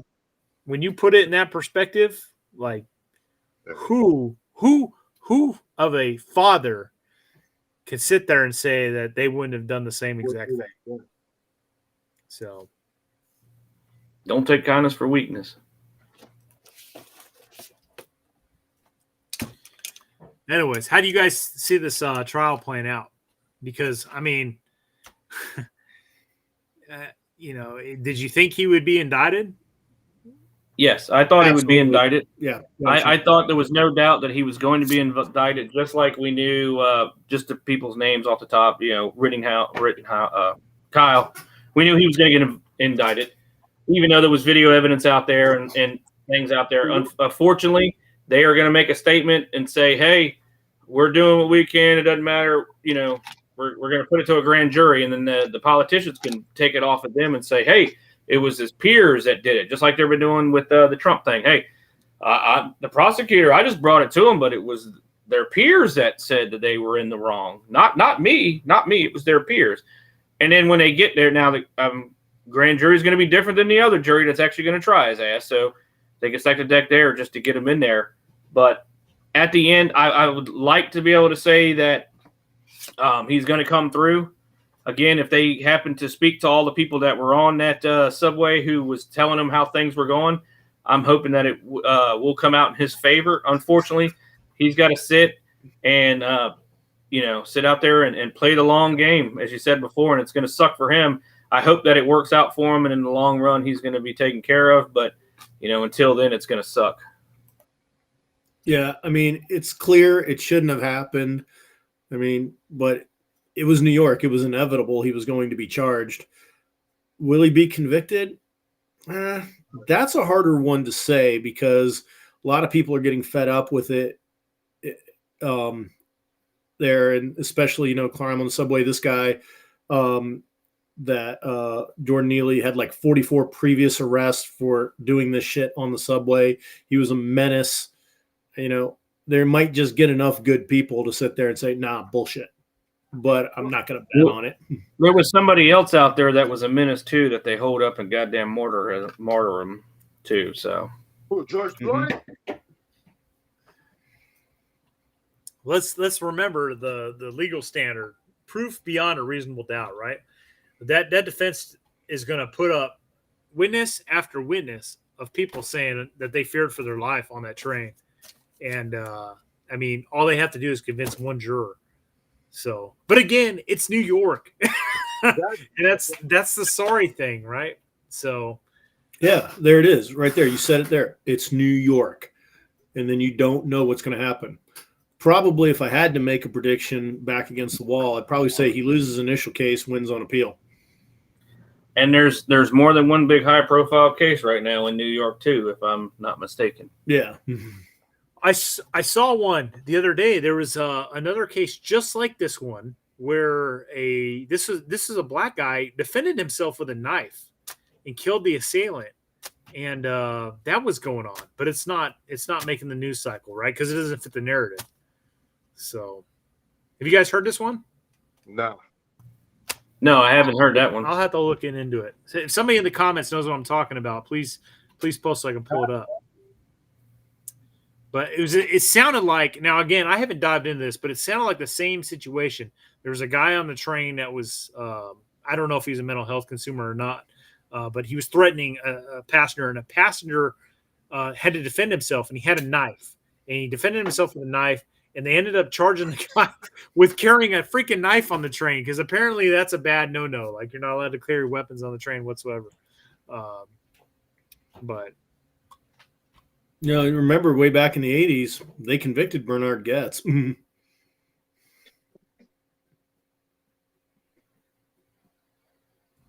you guys speak. I'm trying to dive through these comments here. Yeah, I mean, it's New York. They're going to try to be egalitarian about it and everything and overlook common sense. Yeah, I mean, again, like we said before, it just sucks. And I liked when we had Joe on here, who could, you know, he was some eyes on the ground. It was talking about how this shit is, because we're, you know, I live in Virginia and you live in Texas. He lives in Florida. We're far away. We're in the South, so things ran a little bit different. But you know, Joe's perspective of saying really how shitty and lawless it really is, and to us, I mean, I was taken back to, you know, to realize, you know, the response times and not having enough officers, knowing how many officers are on that department, and just every day, if you were to go on like New York, the Post sometimes and look at their blotter, it's just like googly muggly on how bad the shit is getting down there, or up there. Sorry. And it's going to take a huge change in that town, because I got, you know, people that live around Pennsylvania and the outskirts far and up north of the big cities, and they say it's not like that. It's just right there. And unfortunately, that area, that borough right there, controls everything in that state too. Well, it's like, you know, it's like California and Florida, like where the big cities are.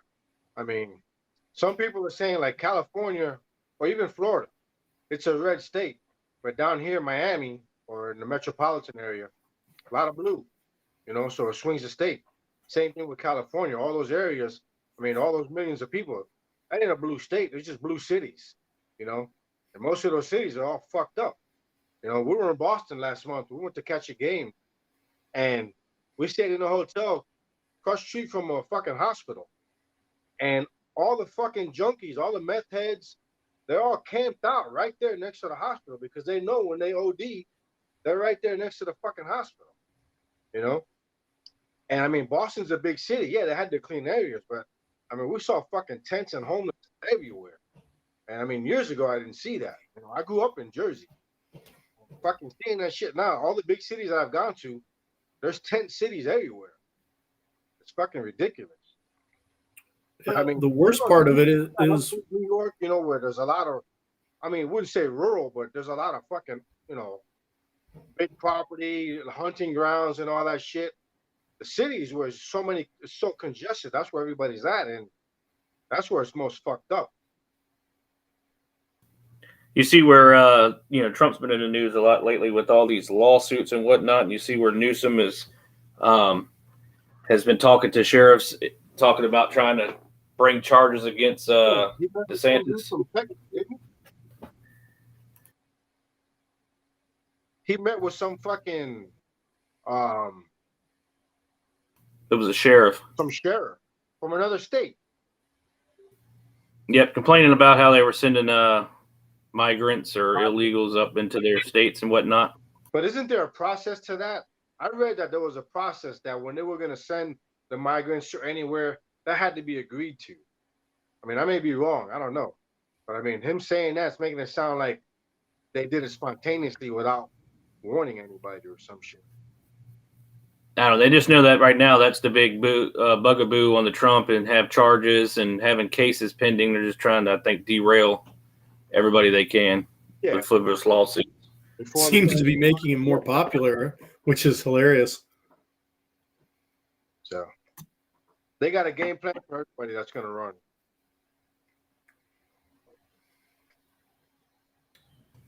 Well, let's, we seem to be pivoting that way anyways. Let's talk election.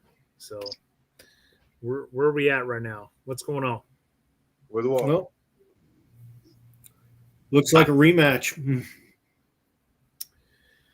Yeah, but we're still so far away. So much can happen in that amount of time.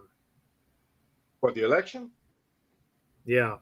Well, we still got to go through the whole primary, right? Dude, I think they're gonna sabotage Trump's run. I think they're just gonna be relentless with him. Yeah. The thing is you have all these Republicans, just one after another, and like guys that don't even stand a fucking remote chance, like Krisky or Chris. Chris Christie. Yeah, Chris Christie. Dude, that dude, he's ran in the Republican primaries like 3 times in a row. It never gets anywhere, and he's announced and the more people that get into the primaries, the better for Trump, 100%. Yeah, we got a guy. We're taking a guy down here, Suarez, Francis Suarez. He's currently under investigation by the fucking feds. He's got busted for so much corruption down here, and now he's just gonna fucking announce a presidential run. Like, fucking incredible. It's fucking hilarious, dude. He may be trying to play that system so they'll stop coming for him because he's going for the primary until afterwards. So even more interesting than the Republican ticket is I think the Democrats, man, I feel like they're maneuvering themselves to circumvent Biden. Like you had Gavin Newsom go on Hannity's show the other day. I mean, what the fuck? Yeah, I don't understand that either. Newsom trying to maybe getting ready to throw his hat in the ring just to do it, but goddamn, he just almost got recalled. Fucking, I think it was last year. That's when Larry Elder ran for governor, and then I've been seeing him off to the side, the Kennedy guy, but the mainstream is not trying to pick him up because of his speaking and whatnot. But they may be putting a push for him because I think they see the writing on the wall that the ship is foundering right now with who they have in there. And Biden, I mean, his handlers can't even keep him together some days. He's making huge gaffes, speaking politically, all kinds of things.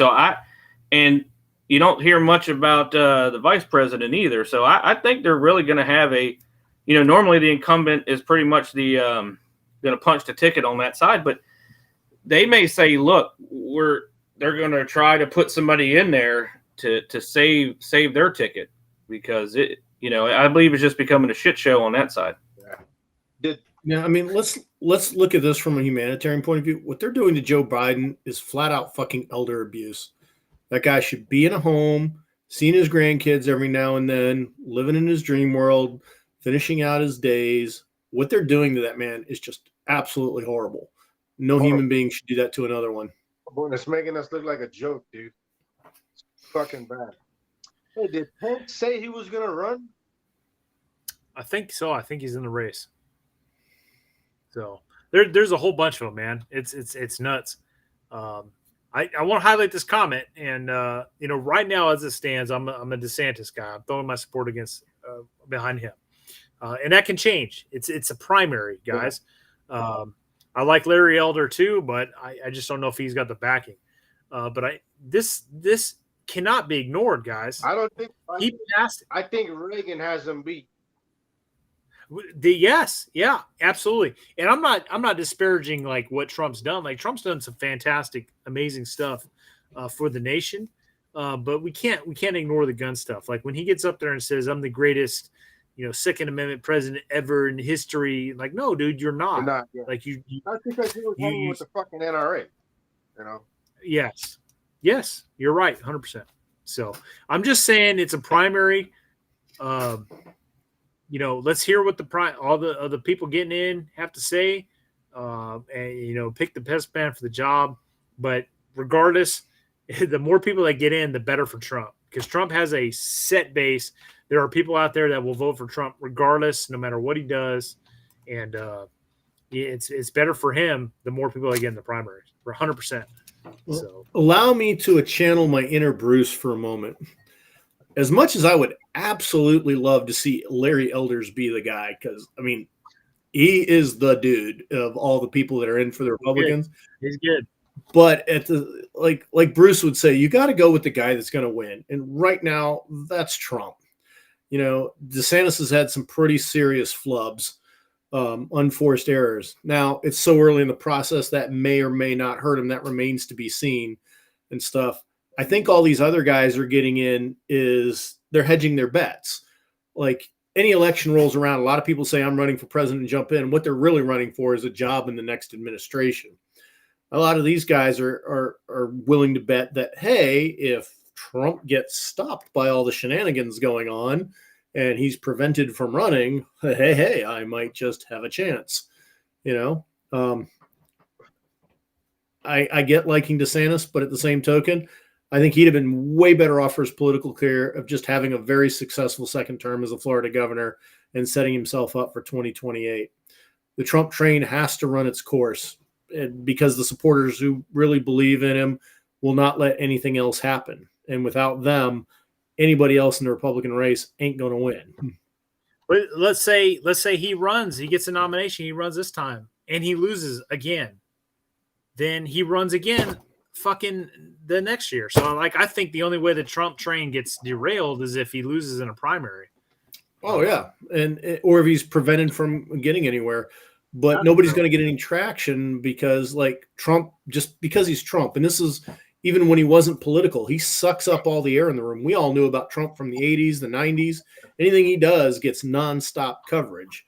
I mean, there's nothing Larry Elders is going to do.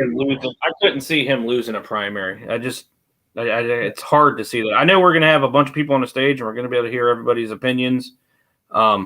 But yeah, I just think it's going to be goddamn hard. Me neither. I don't see him losing a primary, but the problem is he's got to get there. Right now, they're throwing some fucking obstacles his way. Yeah, that's you nailed it, Rich. Him getting there. If he gets there, he'll win. It's just him getting there, and that's by no means a guarantee. Yeah. Well, so here's the thing though. Like I've heard talk that he's not even going to debate.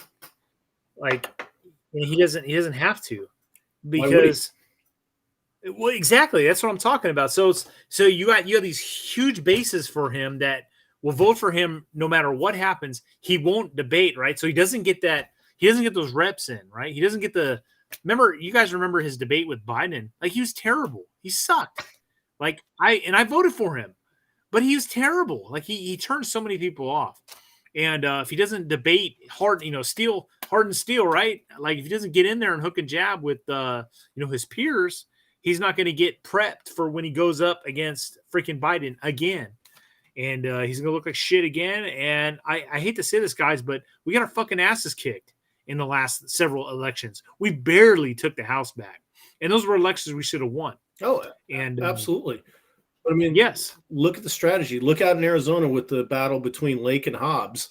Hobbs refused to have a debate. She's governor. Yes. It worked. Exactly. But it shouldn't, right? It shouldn't. We should hold our people to a higher standard. Like we should get our people in there and fucking train, right? We talk about this all the time. Fucking train to fight.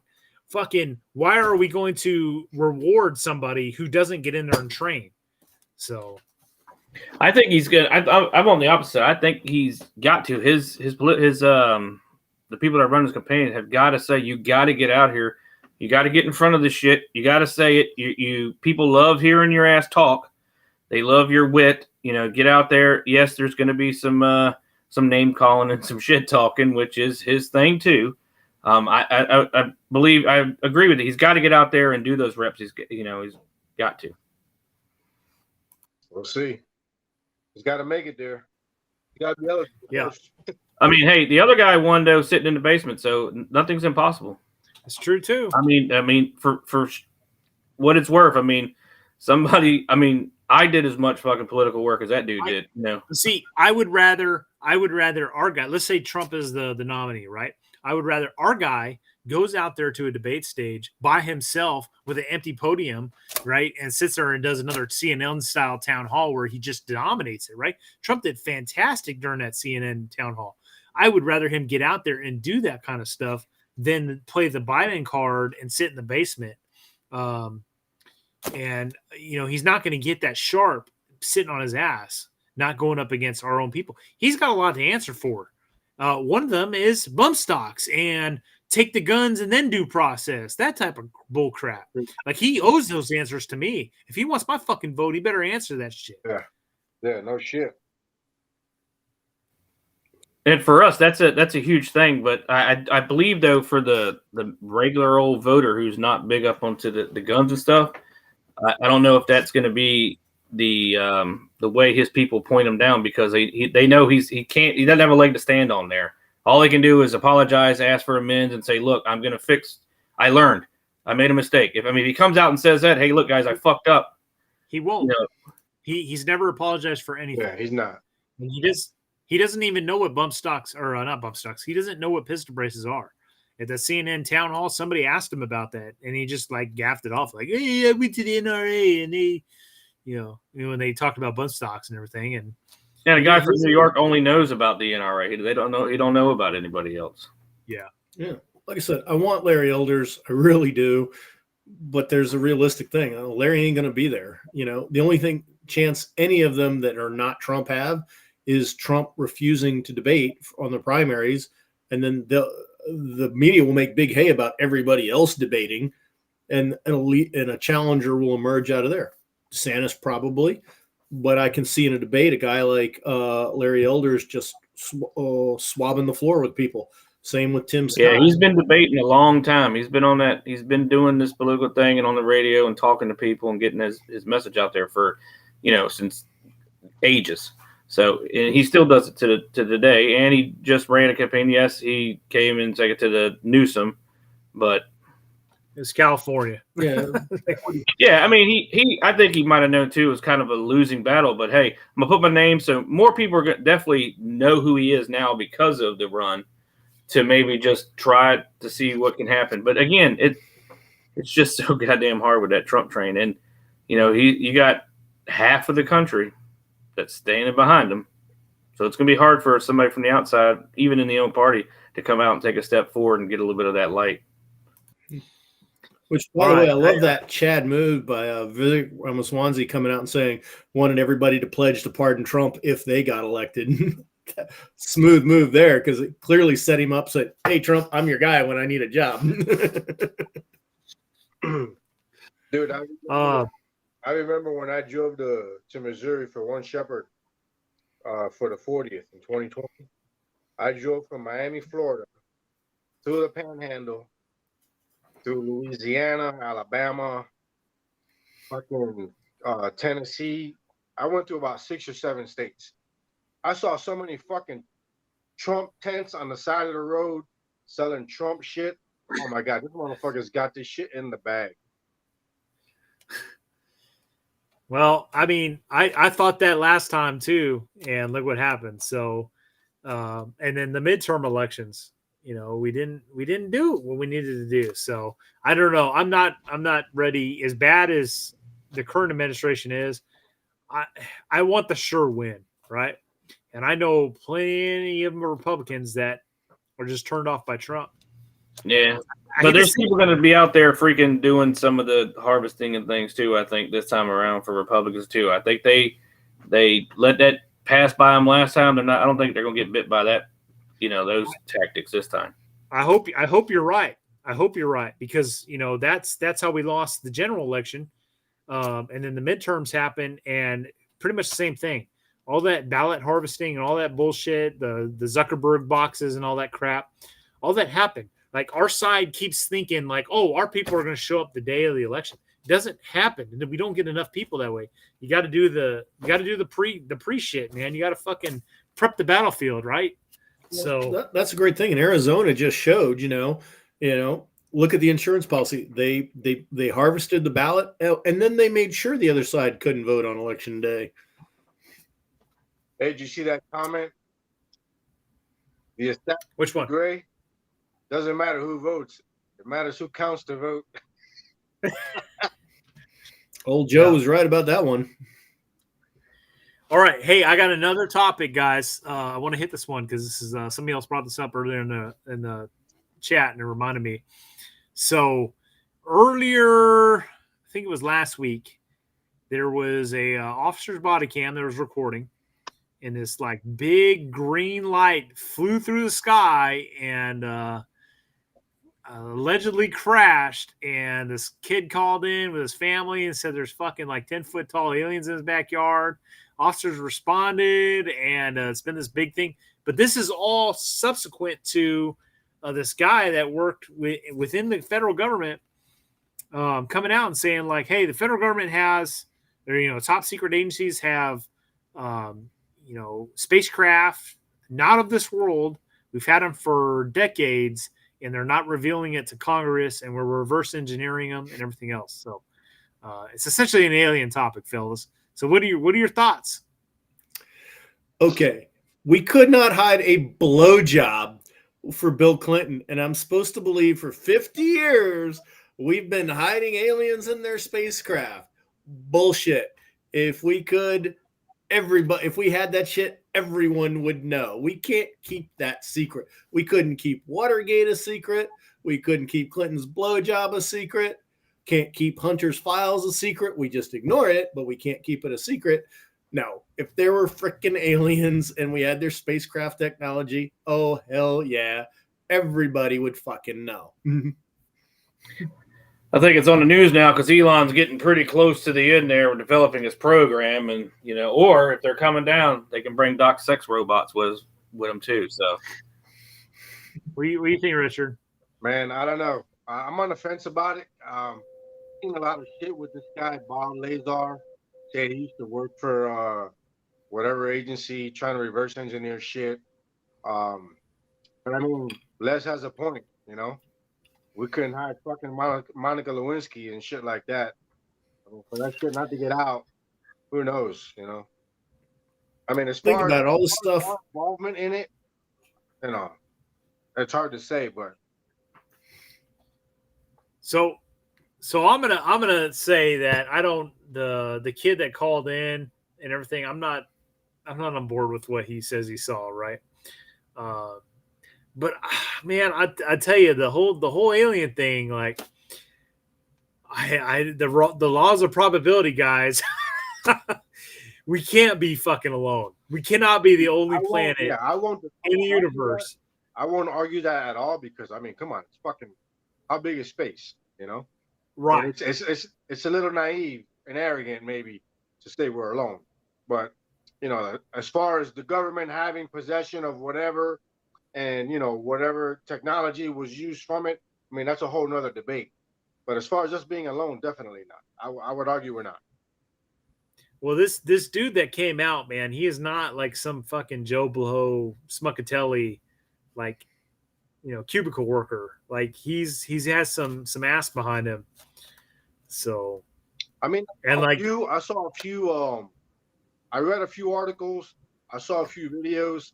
I think Joe Rogan one time he recently had a pilot, a former Navy pilot, yes, discussing they were out testing some new radar shit, and the radar discovered some some things that were irregular, I guess, and they observed these things, these spheres with squares in them or whatever. They moved like no aircraft can move and shit like that. So I mean, you got that testimony. Combine that with what this guy Lazar has been saying. He worked over there. I mean, there's nothing definitive. I mean, I would say that, but it is intriguing. You know, combining that with the fact that I do not believe we are alone. There's no fucking way. I mean, possibilities there. Well, so Les, like that thing up in the top right, like that was taken from an F-18. Like, what the fuck is that, dude? Well, think about it. Do I know? No, it's a UFO, unidentified flying object. You know, those are real. Now, are they otherworldly? I don't know. But gee, from a government agency, and I want to test something I'm going to send in enemy territory, wouldn't you think it would be a good idea to put it out in front of our guys and see what they see and see how they react to it? Well, okay, so I will say this: when that picture was revealed, and you had like the F-18 pilots talking about like, hey, we see them all the time. Like we don't know what the hell they are. Like it's kind of suspect, right? Like we have all these Navy fighter pilots seeing this stuff in our training areas, our training airspace for our F-18s. It's like, why are they flying there? Okay, maybe it's our own government testing our latest and greatest in that area airspace because it's our military airspace, right? That's why they're seeing them. So there's that, right? And I can see that, but that doesn't take away the fact that they may have acquired some otherworldly technology, reverse engineering it, and here we are testing this shit. Well, the big thing is they're like, well, would they tell us if they, unless it crashed on the freaking front lawn and now we have cell phones that can see it, or all the news was there, would people believe it, or would it, cause hysteria or things of that nature? I don't know. I got to go with Les. Anything that they don't see or identify that is an unidentified flying object. I mean, would I like to have their aliens out there? Is space not vast enough that could we not be alone? I'm not naive to think that too. Well, you got to think about religion and all that stuff. But I mean, when you're talking to those pilots though that came on, those jet pilots, it's not just regular old Joe Blows that are just seen in their backyard. They're getting abducted and they're getting probed and shit. I mean, those guys know what to be looking for out there too. So, I mean, it's very interesting. I've listened to a bunch of interviews with Bob Lazar too with his stuff, and getting if he's seen aliens and crafts and things of that nature. That's been going on a long time, so you can say yay, maybe, or he's been it could be unproven. But it is hard to go against the stuff that's on the fighter cams and the gun cams and talking to those pilots, because those are people that normally, if they were given testimony or evidence, that they would definitely be a subject matter. Yeah, I mean, one of the guy I saw, he was saying, multiple pilots have observed these things, but they're not out there to investigate them. They're out there testing equipment, so on and so forth. But they see them. He said they saw them often. And they're constantly over water. I mean, they move erratically, like no aircraft should be able to move, and shit like that. So I mean, for me, his testimony was more validated than Lazar. I mean, even though Lazar went into detail and talked about his time working at Area 51 and all that bullshit. But I mean, I don't know, man. It's just yeah. A lot of them they've been saying have been coming out of the ocean and whatnot. Maybe that's what the Titanic sub found out, and they had to get put down. Well, I mean, I can't say with conviction, no. So I think there's this, there's this culmination of like stuff that's explainable with stuff that's not explainable. So it's like you go back in history, right? Think about before like the F-117 and like the B-2 bomber were revealed to the public, right? If you had seen that flying across the sky in the 70s or even in the 80s, perhaps, like you would think that was a fucking UFO, right? Think about the B-2 Spirit, right? You see that flying wing and you're like, holy crap, that's a freaking flying saucer if I've ever seen one, right? And so you have all these, you go to the news, you're 100% convinced, and you start talking about it, and it's like, oh, I know what I saw 100%. Yeah, you are a person of conviction, right? You were speaking with authority, like you're a believable person. This is what I saw, and you literally saw that. But guess what? It was this top secret government project, which later now we know was a stealth fighter or stealth bomber. So there's stuff like that that's probably happening. Well, without a doubt, it's happening right now. Also, people with conviction are seeing stuff, right?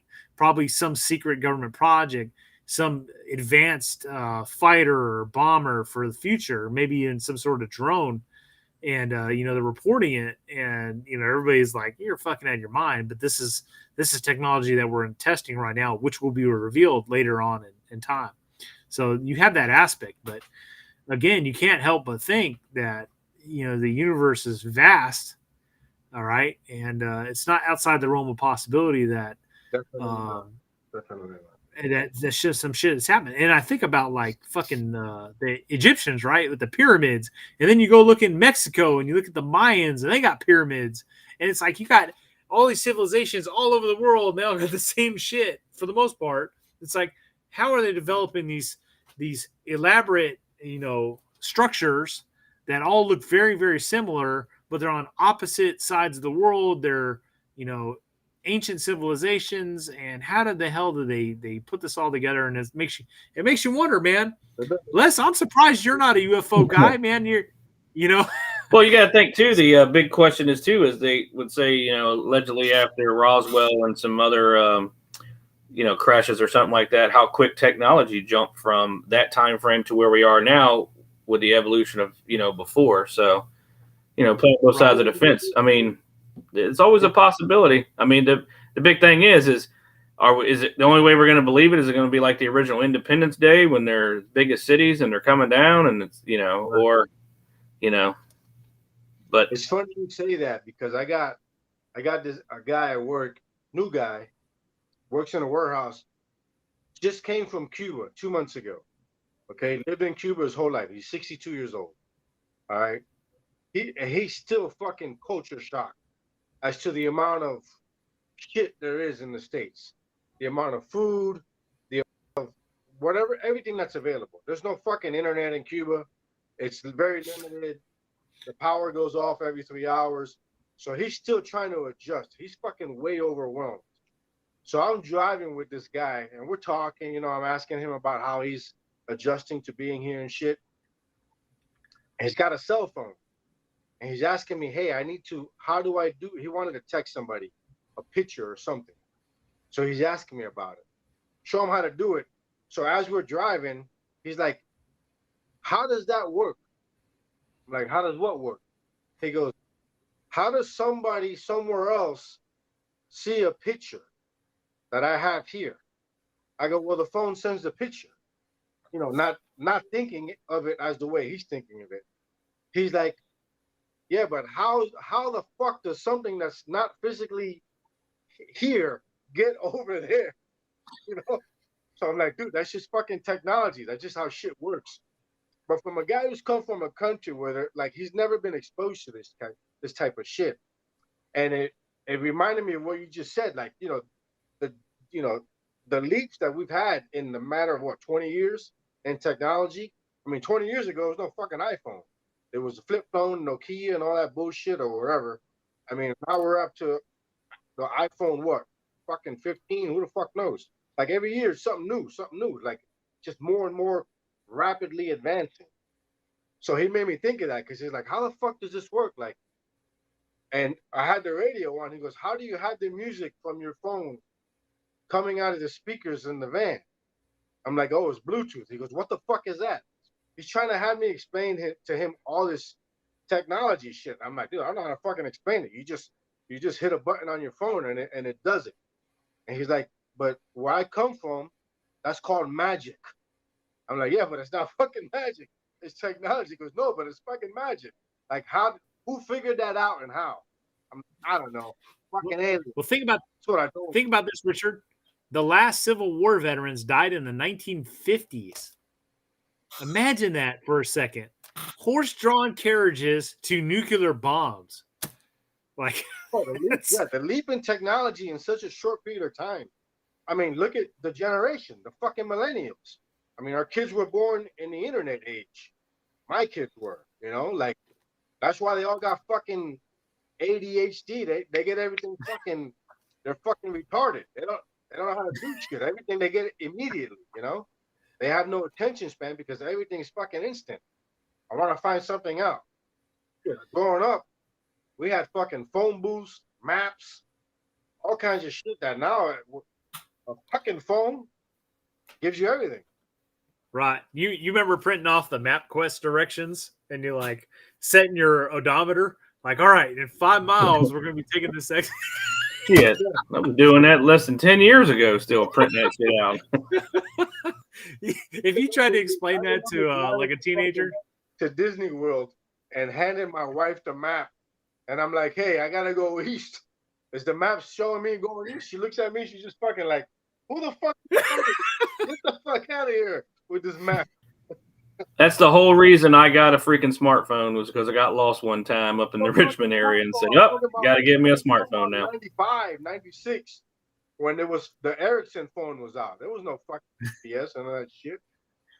hey, I got a funny MapQuest story I got to share with the audience tonight. First time ever. You guys, this is a Brent 0331 exclusive. So I left active duty. This is 2006. Left active duty.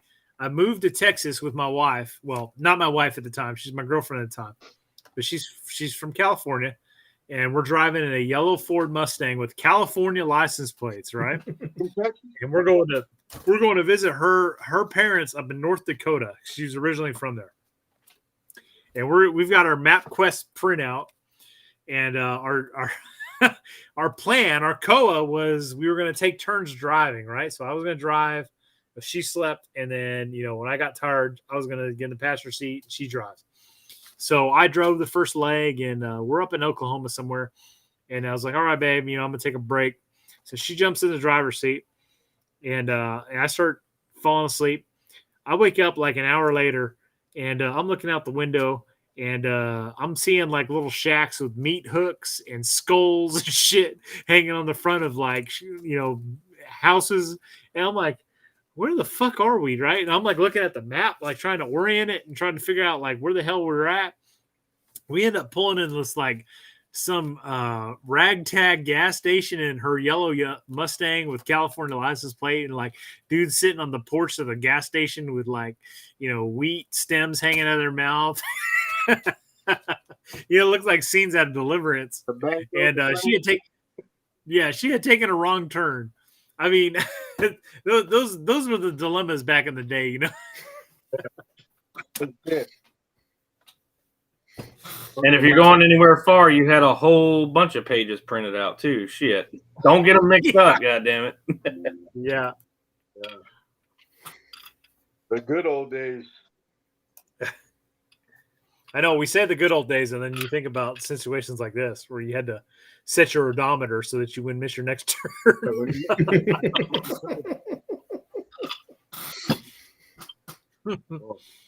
We're dating ourselves, bro. All right. Back to aliens. Real shit. So Les is a no alien guy. No, as much as I am a Star Trek fan, I was gonna say he's a Trekkie. I would have thought he was a believer. They're not here. It's too big. We couldn't keep it a secret. We just couldn't, because we're humans. One of the things we did, if we have alien tech that was so advanced that we engineered, that gave ourselves like anti-gravity vehicles and laser weapons and all that. Oh, the first thing you do, we take over the rest of the planet. Absolutely. All right, this is my official position. It's like Bigfoot. We'd have killed it by now. I hope we're alone. I hope everything that we've seen and that's been reported is our own and our own advanced shit that we've worked on over the years.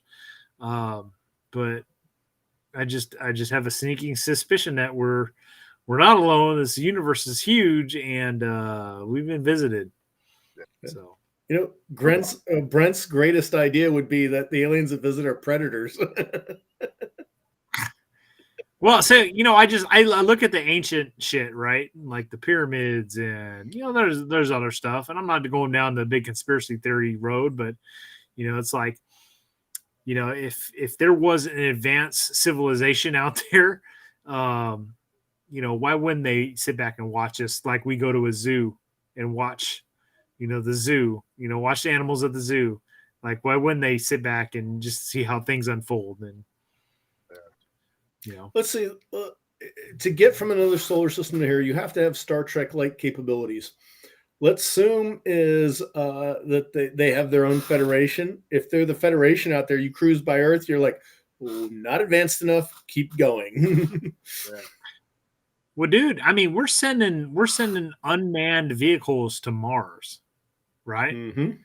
So, I mean, if a civilization, let's think back to, let's say ancient Egypt, for instance. Let's say they've been visiting us since ancient Egypt, and they had that capability back then. Like, what capabilities do they have now? After all this time. Think about it. We're sending space probes to Mars. Okay, we are. That's the equivalent of going like from one side of a city to the other in the scale of the galaxy. Shit. And okay, the aliens were here before. Okay, let's say they were here. They helped the guys build things. There's drawing of the spacemen on the side of the caves. Anybody thinks that's their version of sci-fi? I don't know. Art. I don't know. Man, it's hard to say. I mean, I hope you're right, Les. I hope you're right. Yeah, right. Definitely not alone. Definitely. So I'm just gonna say I don't think it's outside the realm of possibility. And if you guys are like me and watched Space Above and Beyond, where the Marines were fucking up aliens, like, I look forward to that. Yeah. Awesome. Like I said, Predator, the other documentary besides Red Dawn. Or the first aliens, or the Space Marines. Yep. Or like chewing bubblegum says, aliens want everybody to be fat, just like that old episode of Twilight Zone. How to Prepare Man was a cookbook. So, have you guys seen They Live? Oh yeah. Oh my God! What if that was the case? It would explain a lot. It would explain a lot, man. And so, like, how do you handle that?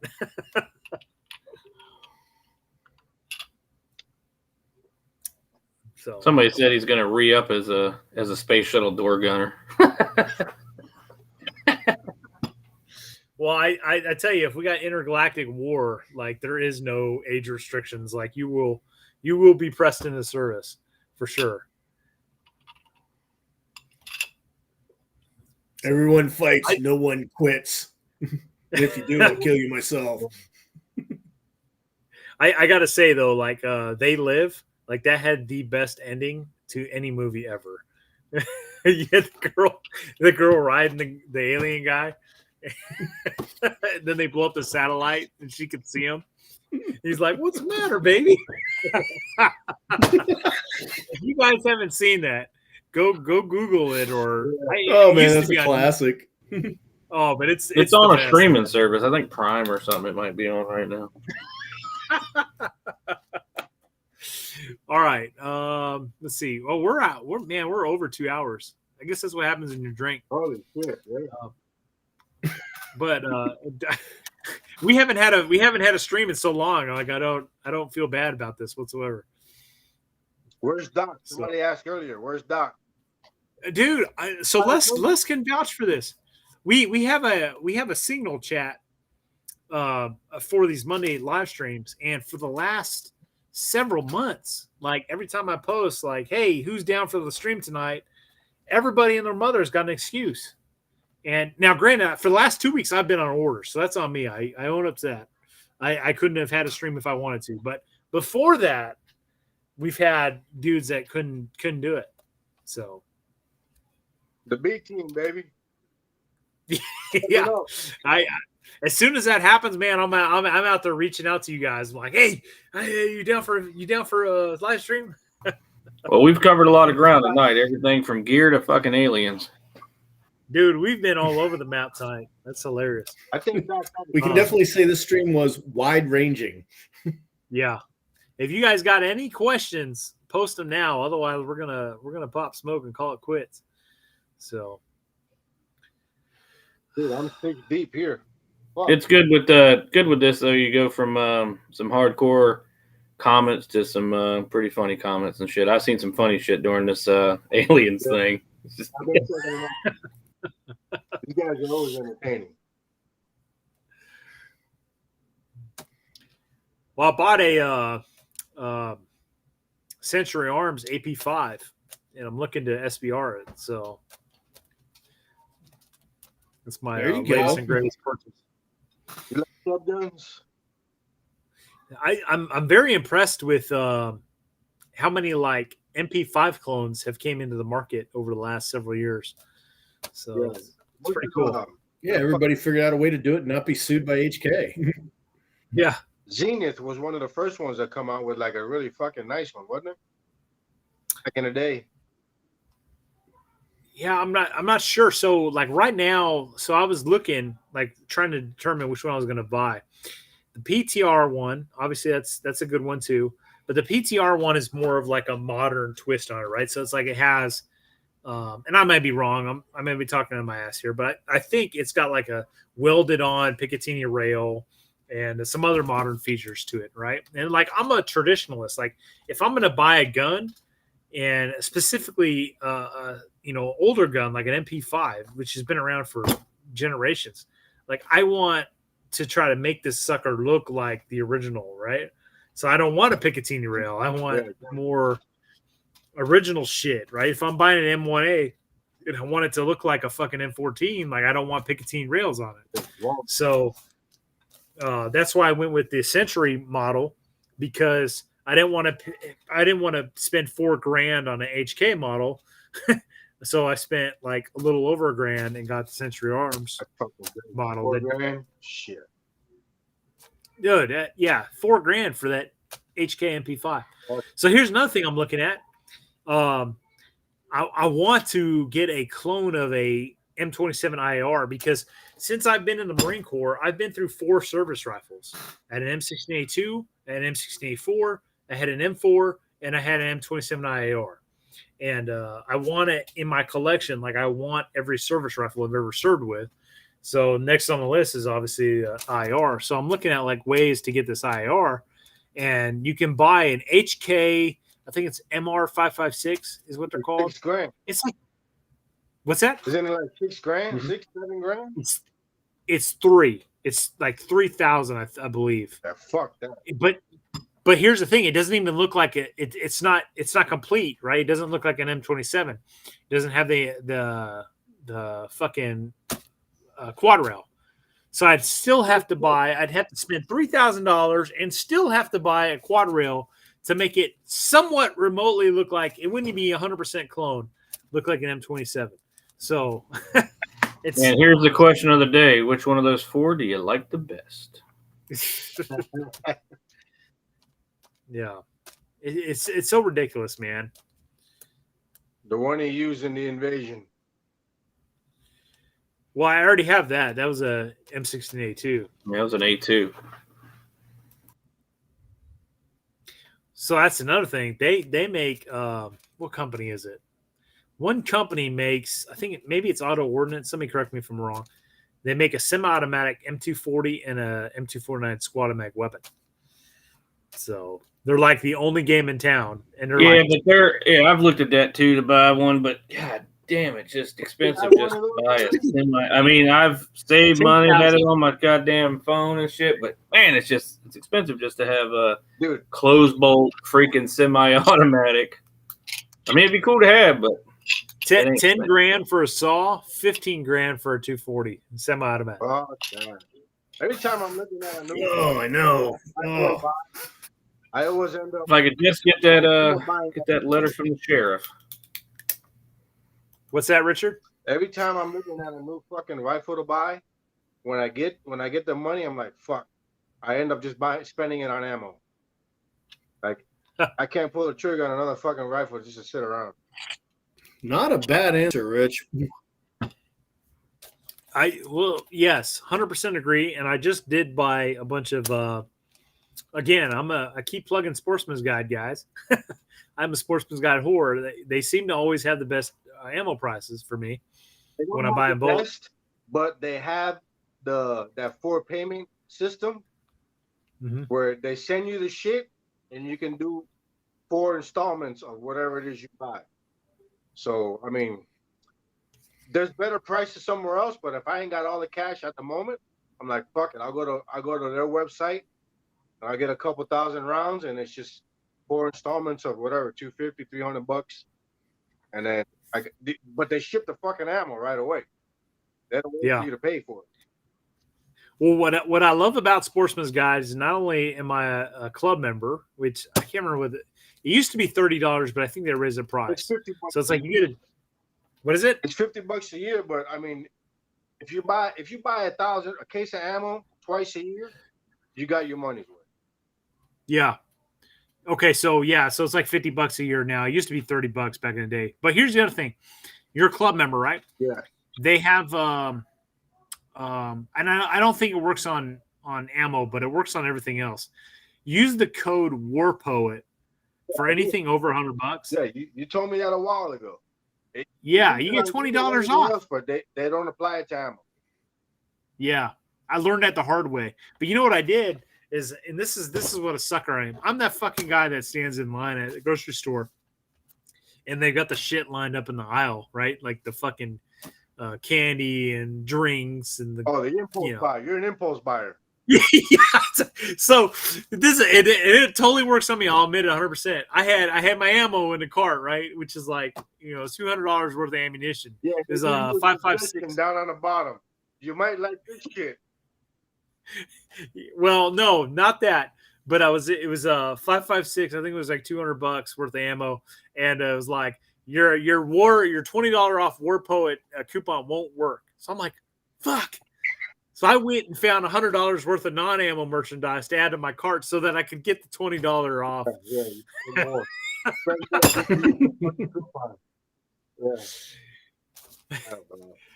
When it comes to ammo, I fall for that shit all the time. I use Ammo Seek a lot. Ammo Seek's good. It always finds you the best deal. But like if you're in a fucking pinch, Sportsman's Guide, man. I mean, you can break it down into 4 payments. Just set it up. There was a website. It's probably still on. Let me try to find it. But it would give you like the best ammo prices. AmmoBot. AmmoBot, yes, AimBot or AmmoBot. All right. Well, Ammo Seek is another one.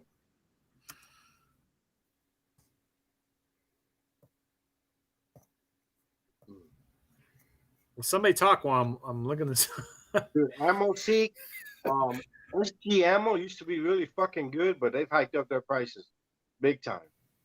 I know I used that Sportsman's Guide when I first started reacquiring all that extra gear I needed for the one Shepherd. It saved me a freaking bundle. Yeah, they got a lot of fucking surplus gear there.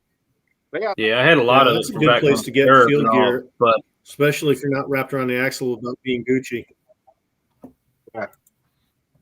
Well, all right, I know a guy who makes gear, so he's hooked me up.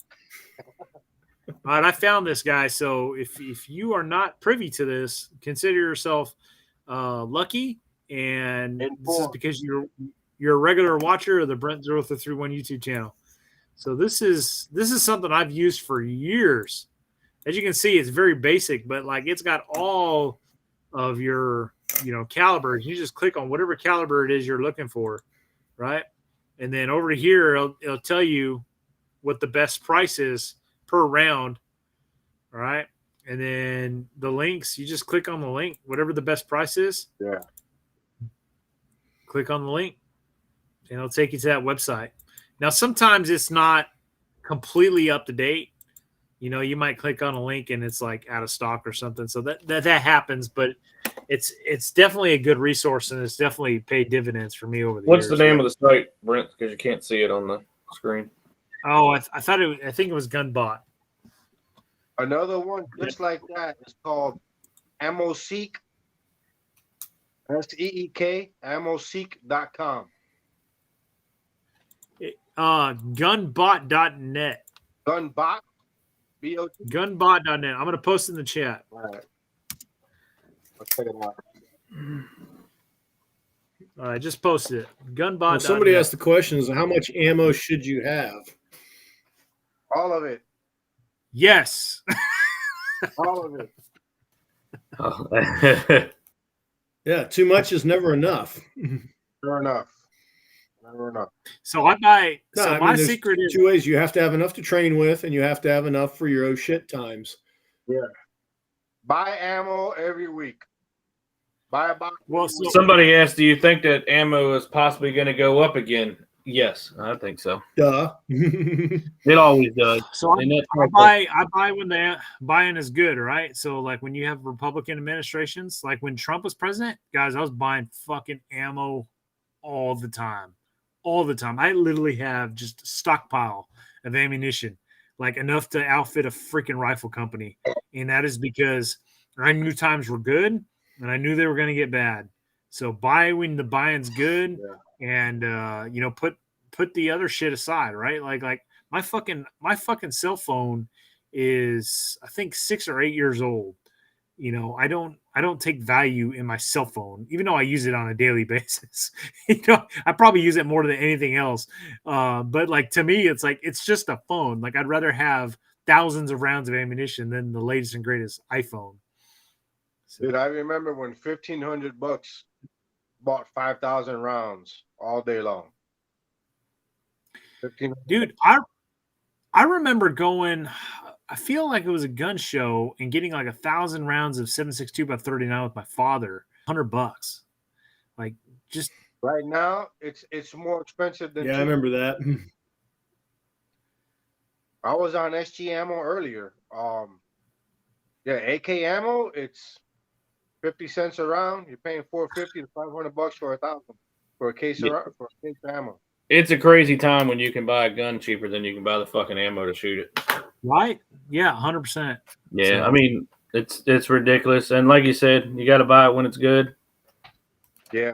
I remember we were buying cases of the Wolf Gold for $262 a case, 1,000 rounds. $262. 26 cents a round. What is it now? Right now, you can't find Wolf Gold, but your average 223 is 45 cents a round. So a case of 1,000 is running you $450 plus shipping. Oh my God, dude. That's ridiculous. Yeah. And that's You know what'll kill you guys? It's that's cheaper in Europe. That's M193. And I mean, there's some places that they'll have a free shipping deal. If you're paying shipping, that's another fucking whatever, 15, 20 bucks. I'm gonna step away for a second because I'm gonna get my receipt from the 5.56 I just bought. I want to see what I paid for it, but it was green tip. So Dude, you don't fucking burn your receipts. You fucking crazy. I know I was looking at $4.50 Yeah, seriously. yesterday, and it's running about a dollar, average about $1.60 a round. For what? You know it?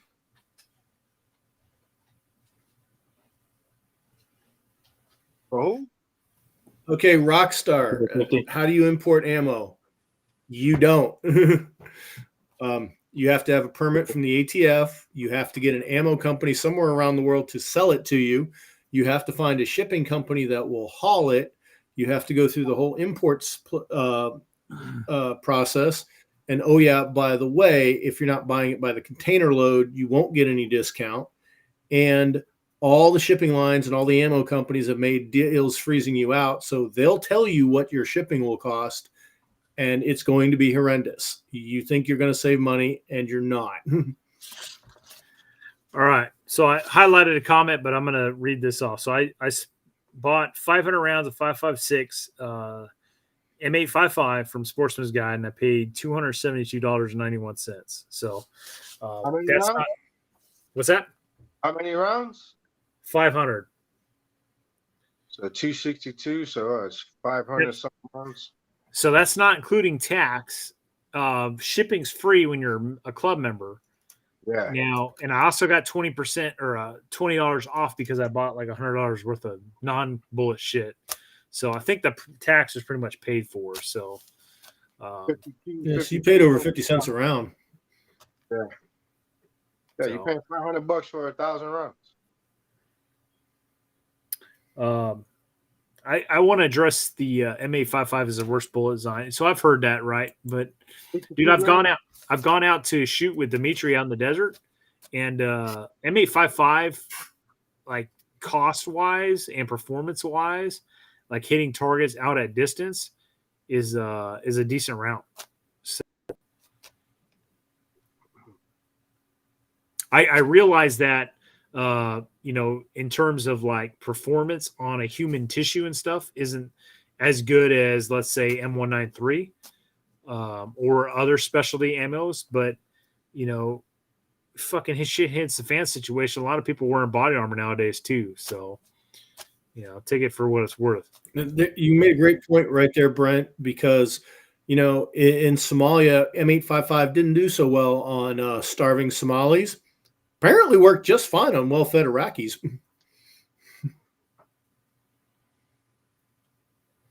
Well, yeah, exactly. So we used M855 for 20 years of GWAT. Now, I see the keyboard warrior sitting behind the keyboard and saying like, "Oh, look how Afghanistan ended." Well, we weren't fucking there in Afghanistan in 2 years after the fact, right? We pulled most troops out 2 years before Afghanistan fell. We turned it over to the local Afghan security services. We fucking destroyed the Taliban the whole time we were there. We kept them in Pakistan. All right. We effectively destroyed them, just like Vietnam, just like Iraq. You want to talk about Vietnam? Everybody likes to talk about how Vietnam, we lost in Vietnam. Well, guess what? A peace treaty was signed in 1973. Most of the U.S. forces were pulled out in 1973. Essentially, all you had there were a handful of advisors and our people at the embassy in 1975 when the North Vietnamese invaded. Okay. U.S. forces weren't there. There's a reason why North Vietnam invaded South Vietnam during that time. U.S. forces weren't there. Why? Because we destroyed the Viet Cong during the Tet Offensive in 1968, and we kept them out of South Vietnam for the most part doing our counterinsurgency operations. We kicked our ass. Well, but America being what it is, we leave our allies hung and dry. We pull out and say, hey, all right, we've been here long enough. It's your turn. Take it. You got it. And then when their shit turns south, we don't come to save them or anything else. And then we end up losing the whole effort. So that's the way it is. But you can't argue performance of U.S. military personnel on the ground during those particular times. But remember, you will not see helicopters landing on embassies and taking off. I think I heard that. Yeah, right. No. So I see one comment from Survivor Metal Man, which if you guys haven't seen, he's a YouTuber. You can check out his channel. He said we won most of the battles, but lost politics. Well, essentially we won all the battles. What battle did we lose in Vietnam? Name one. Yeah. Name one. There's that great quote by Henry Summers to General Dong and stuff. He goes, every battle above company size, we beat you. And the general went, that's true. It's also irrelevant. Right. Yeah, well, it's a political battle when it's a guerrilla warfare. When you sign a peace treaty saying, all right, we're gonna essentially be North and South Korea, right? That's essentially what happened in 1973. North Vietnam signed a peace treaty saying, all right, we're done fighting. We'll stay on our side of the border, you stay on yours. And then 2 years later, after American forces pulled out, they steamrolled South Vietnam. Well, guess what? They tried to do it, and I think it was 1974, and America came to the aid of South Vietnam with their B-52s and completely destroyed them. I think it was called the Christmas Offensive. Completely destroyed them, stopped the offensive in its tracks, right? Because we helped South Vietnam with air power alone. And then in 1975, we didn't do anything. Why? Because you had Nixon getting impeached or, going through all the Watergate shit. And, the Congress stopped any American intervention. So. Well, they also stopped resupply of Vietnam, too. That was a big thing. Yes. Because in 73, 74, they had Enhanced 1, Enhanced 2, and Enhanced 2 Plus, which was to give a lot of equipment to the South Vietnamese. And then we didn't support them anymore. And as they ran out of supplies, the ARVN broke, Right. But up until that point, the ARVN distinguished itself quite well. And meanwhile, you have North Vietnam being continuously resupplied by China and Russia, the Soviet Union. So, it's just Mhm. what's that famous saying? It's about being a friend of the United States. Come on, Les. I know you're always good. Being an enemy of the United States is very, very dangerous. Being a friend is lethal. There you go. There it is. That's the one I was looking for.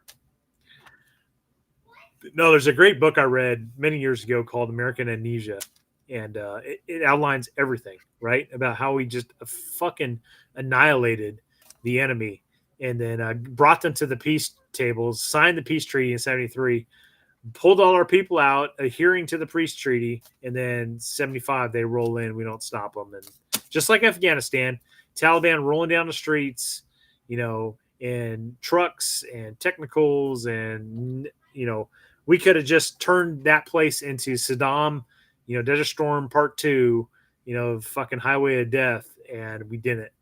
So.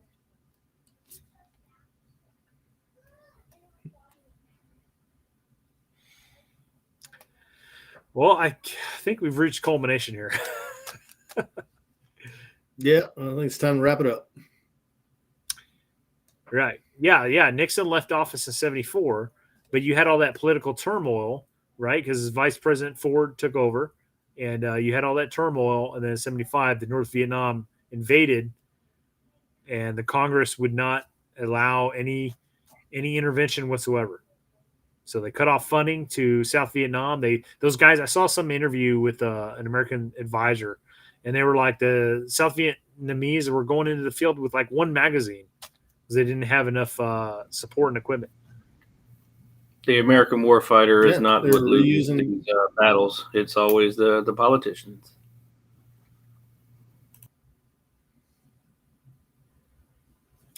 58,000 dead, not worth it. All right, talking about Vietnam. Okay, well, what were we supposed to do, man? Allow communism to just take over all of Southeast Asia? We intervened in Korea. Now we have a democratic South Korea, and we have a freaking communist North Korea. So if we did not intervene, it would just be communist Korea right now, and all of Southeast Asia would be communist. So, whatever. If you're an isolationist, I understand your argument. But eventually, Rockstar, I've been asking that since a couple years ago. He asked if we can go ahead and import some of that ammo and goods from the Taliban that we left. Did you guys see that video about the Taliban? They got in a scuffle with the Iranian border guards. I didn't know. All right, so they're not making nice with anybody, huh? This guy says he doubts the dominant theory.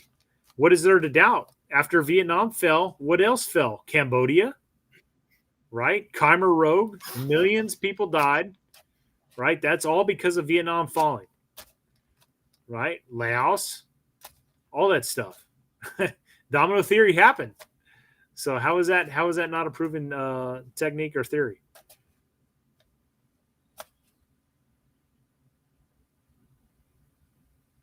Can you imagine if we didn't intervene in Cuba? We have Soviet missiles on our doorstep. Yeah, we got Chinese ones now, so maybe Yeah, we get a chance to repeat it. Right? Seriously. So let's see what else we got. Vietnam unnecessary. Same claim they entered.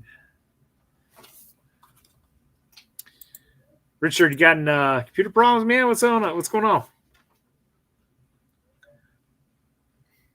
Can you hear me? Aliens are jamming him. Yeah. I think we've reached culmination. So what I'm going to do is I'm going to go around the horn, and we'll call it quits. What do you guys think? Unless you got any saved rounds. Sounds like a plan. All right, here we go. Les, you got the con. Roger that. All right. Well, it's good to be live streaming again. We definitely covered a wide range of topics tonight. I don't think anybody – I think this is a record, actually, for the number of topics covered in a live stream for us. These free-flowing ones are pretty good, but I do like our pre-planned ones, too, because I think we cover a lot of good topics that way as well.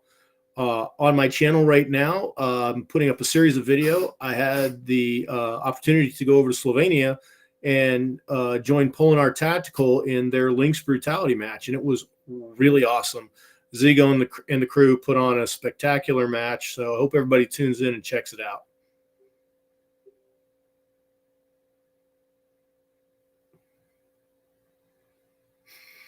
Muted.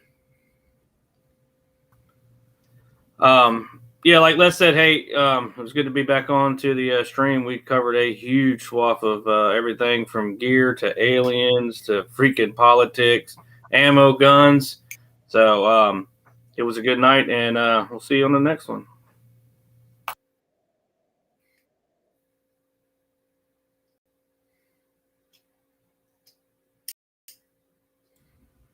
You good, brother? Your comms working?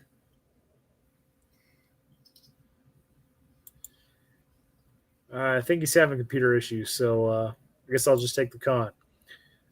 Yeah, so it was a great interview, a great live stream. Appreciate you guys jumping on tonight. We held about 200 for most of the night. We're dropped down to about 140 now. It's to be expected. We're 2 hours and 40 minutes into this, and I told these other guys, I was like, hey man, I don't really have a specific topic. We'll just shoot from the hip.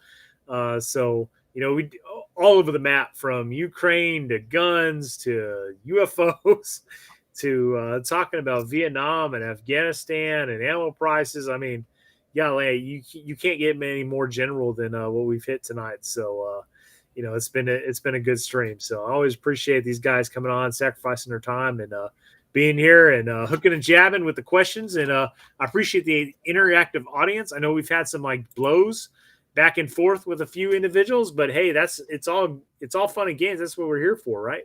So not everybody is going to have the same opinion. I can have a cordial conversation with somebody who doesn't agree with me, and we can kick this back around. I used to bring on a friend of mine who is completely a man of the left, and I finally had to stop because I just had so many people that were like, how can you bring him on your show? Blah, blah, blah, blah. But I was like, dude, it's good. It's good dialogue, discourse back and forth. But he was getting so much hate that I was just like, all right, yeah, fine. I just leave him off. So, anybody got any save rounds before we close her out? See, look at there's some comments there. No Democrats. No, you need both sides. I get it. I get it. No, it's like, we hear their point of view enough. So, but I appreciated his name is Michael.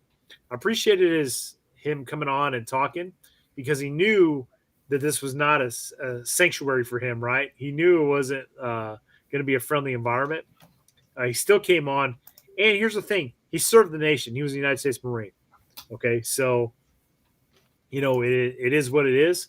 Someone that puts their skin in the game, deploys, go overseas for this nation.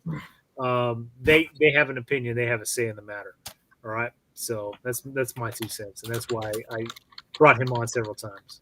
So, all right, save rounds. Then we're cutting this out. Santiago is telling me his mic's out. Nobody? No, we're all clear, man. I think we're good. Look forward to next week's. Yeah, it's been a good night. I appreciate you guys coming on. Thanks for tuning in.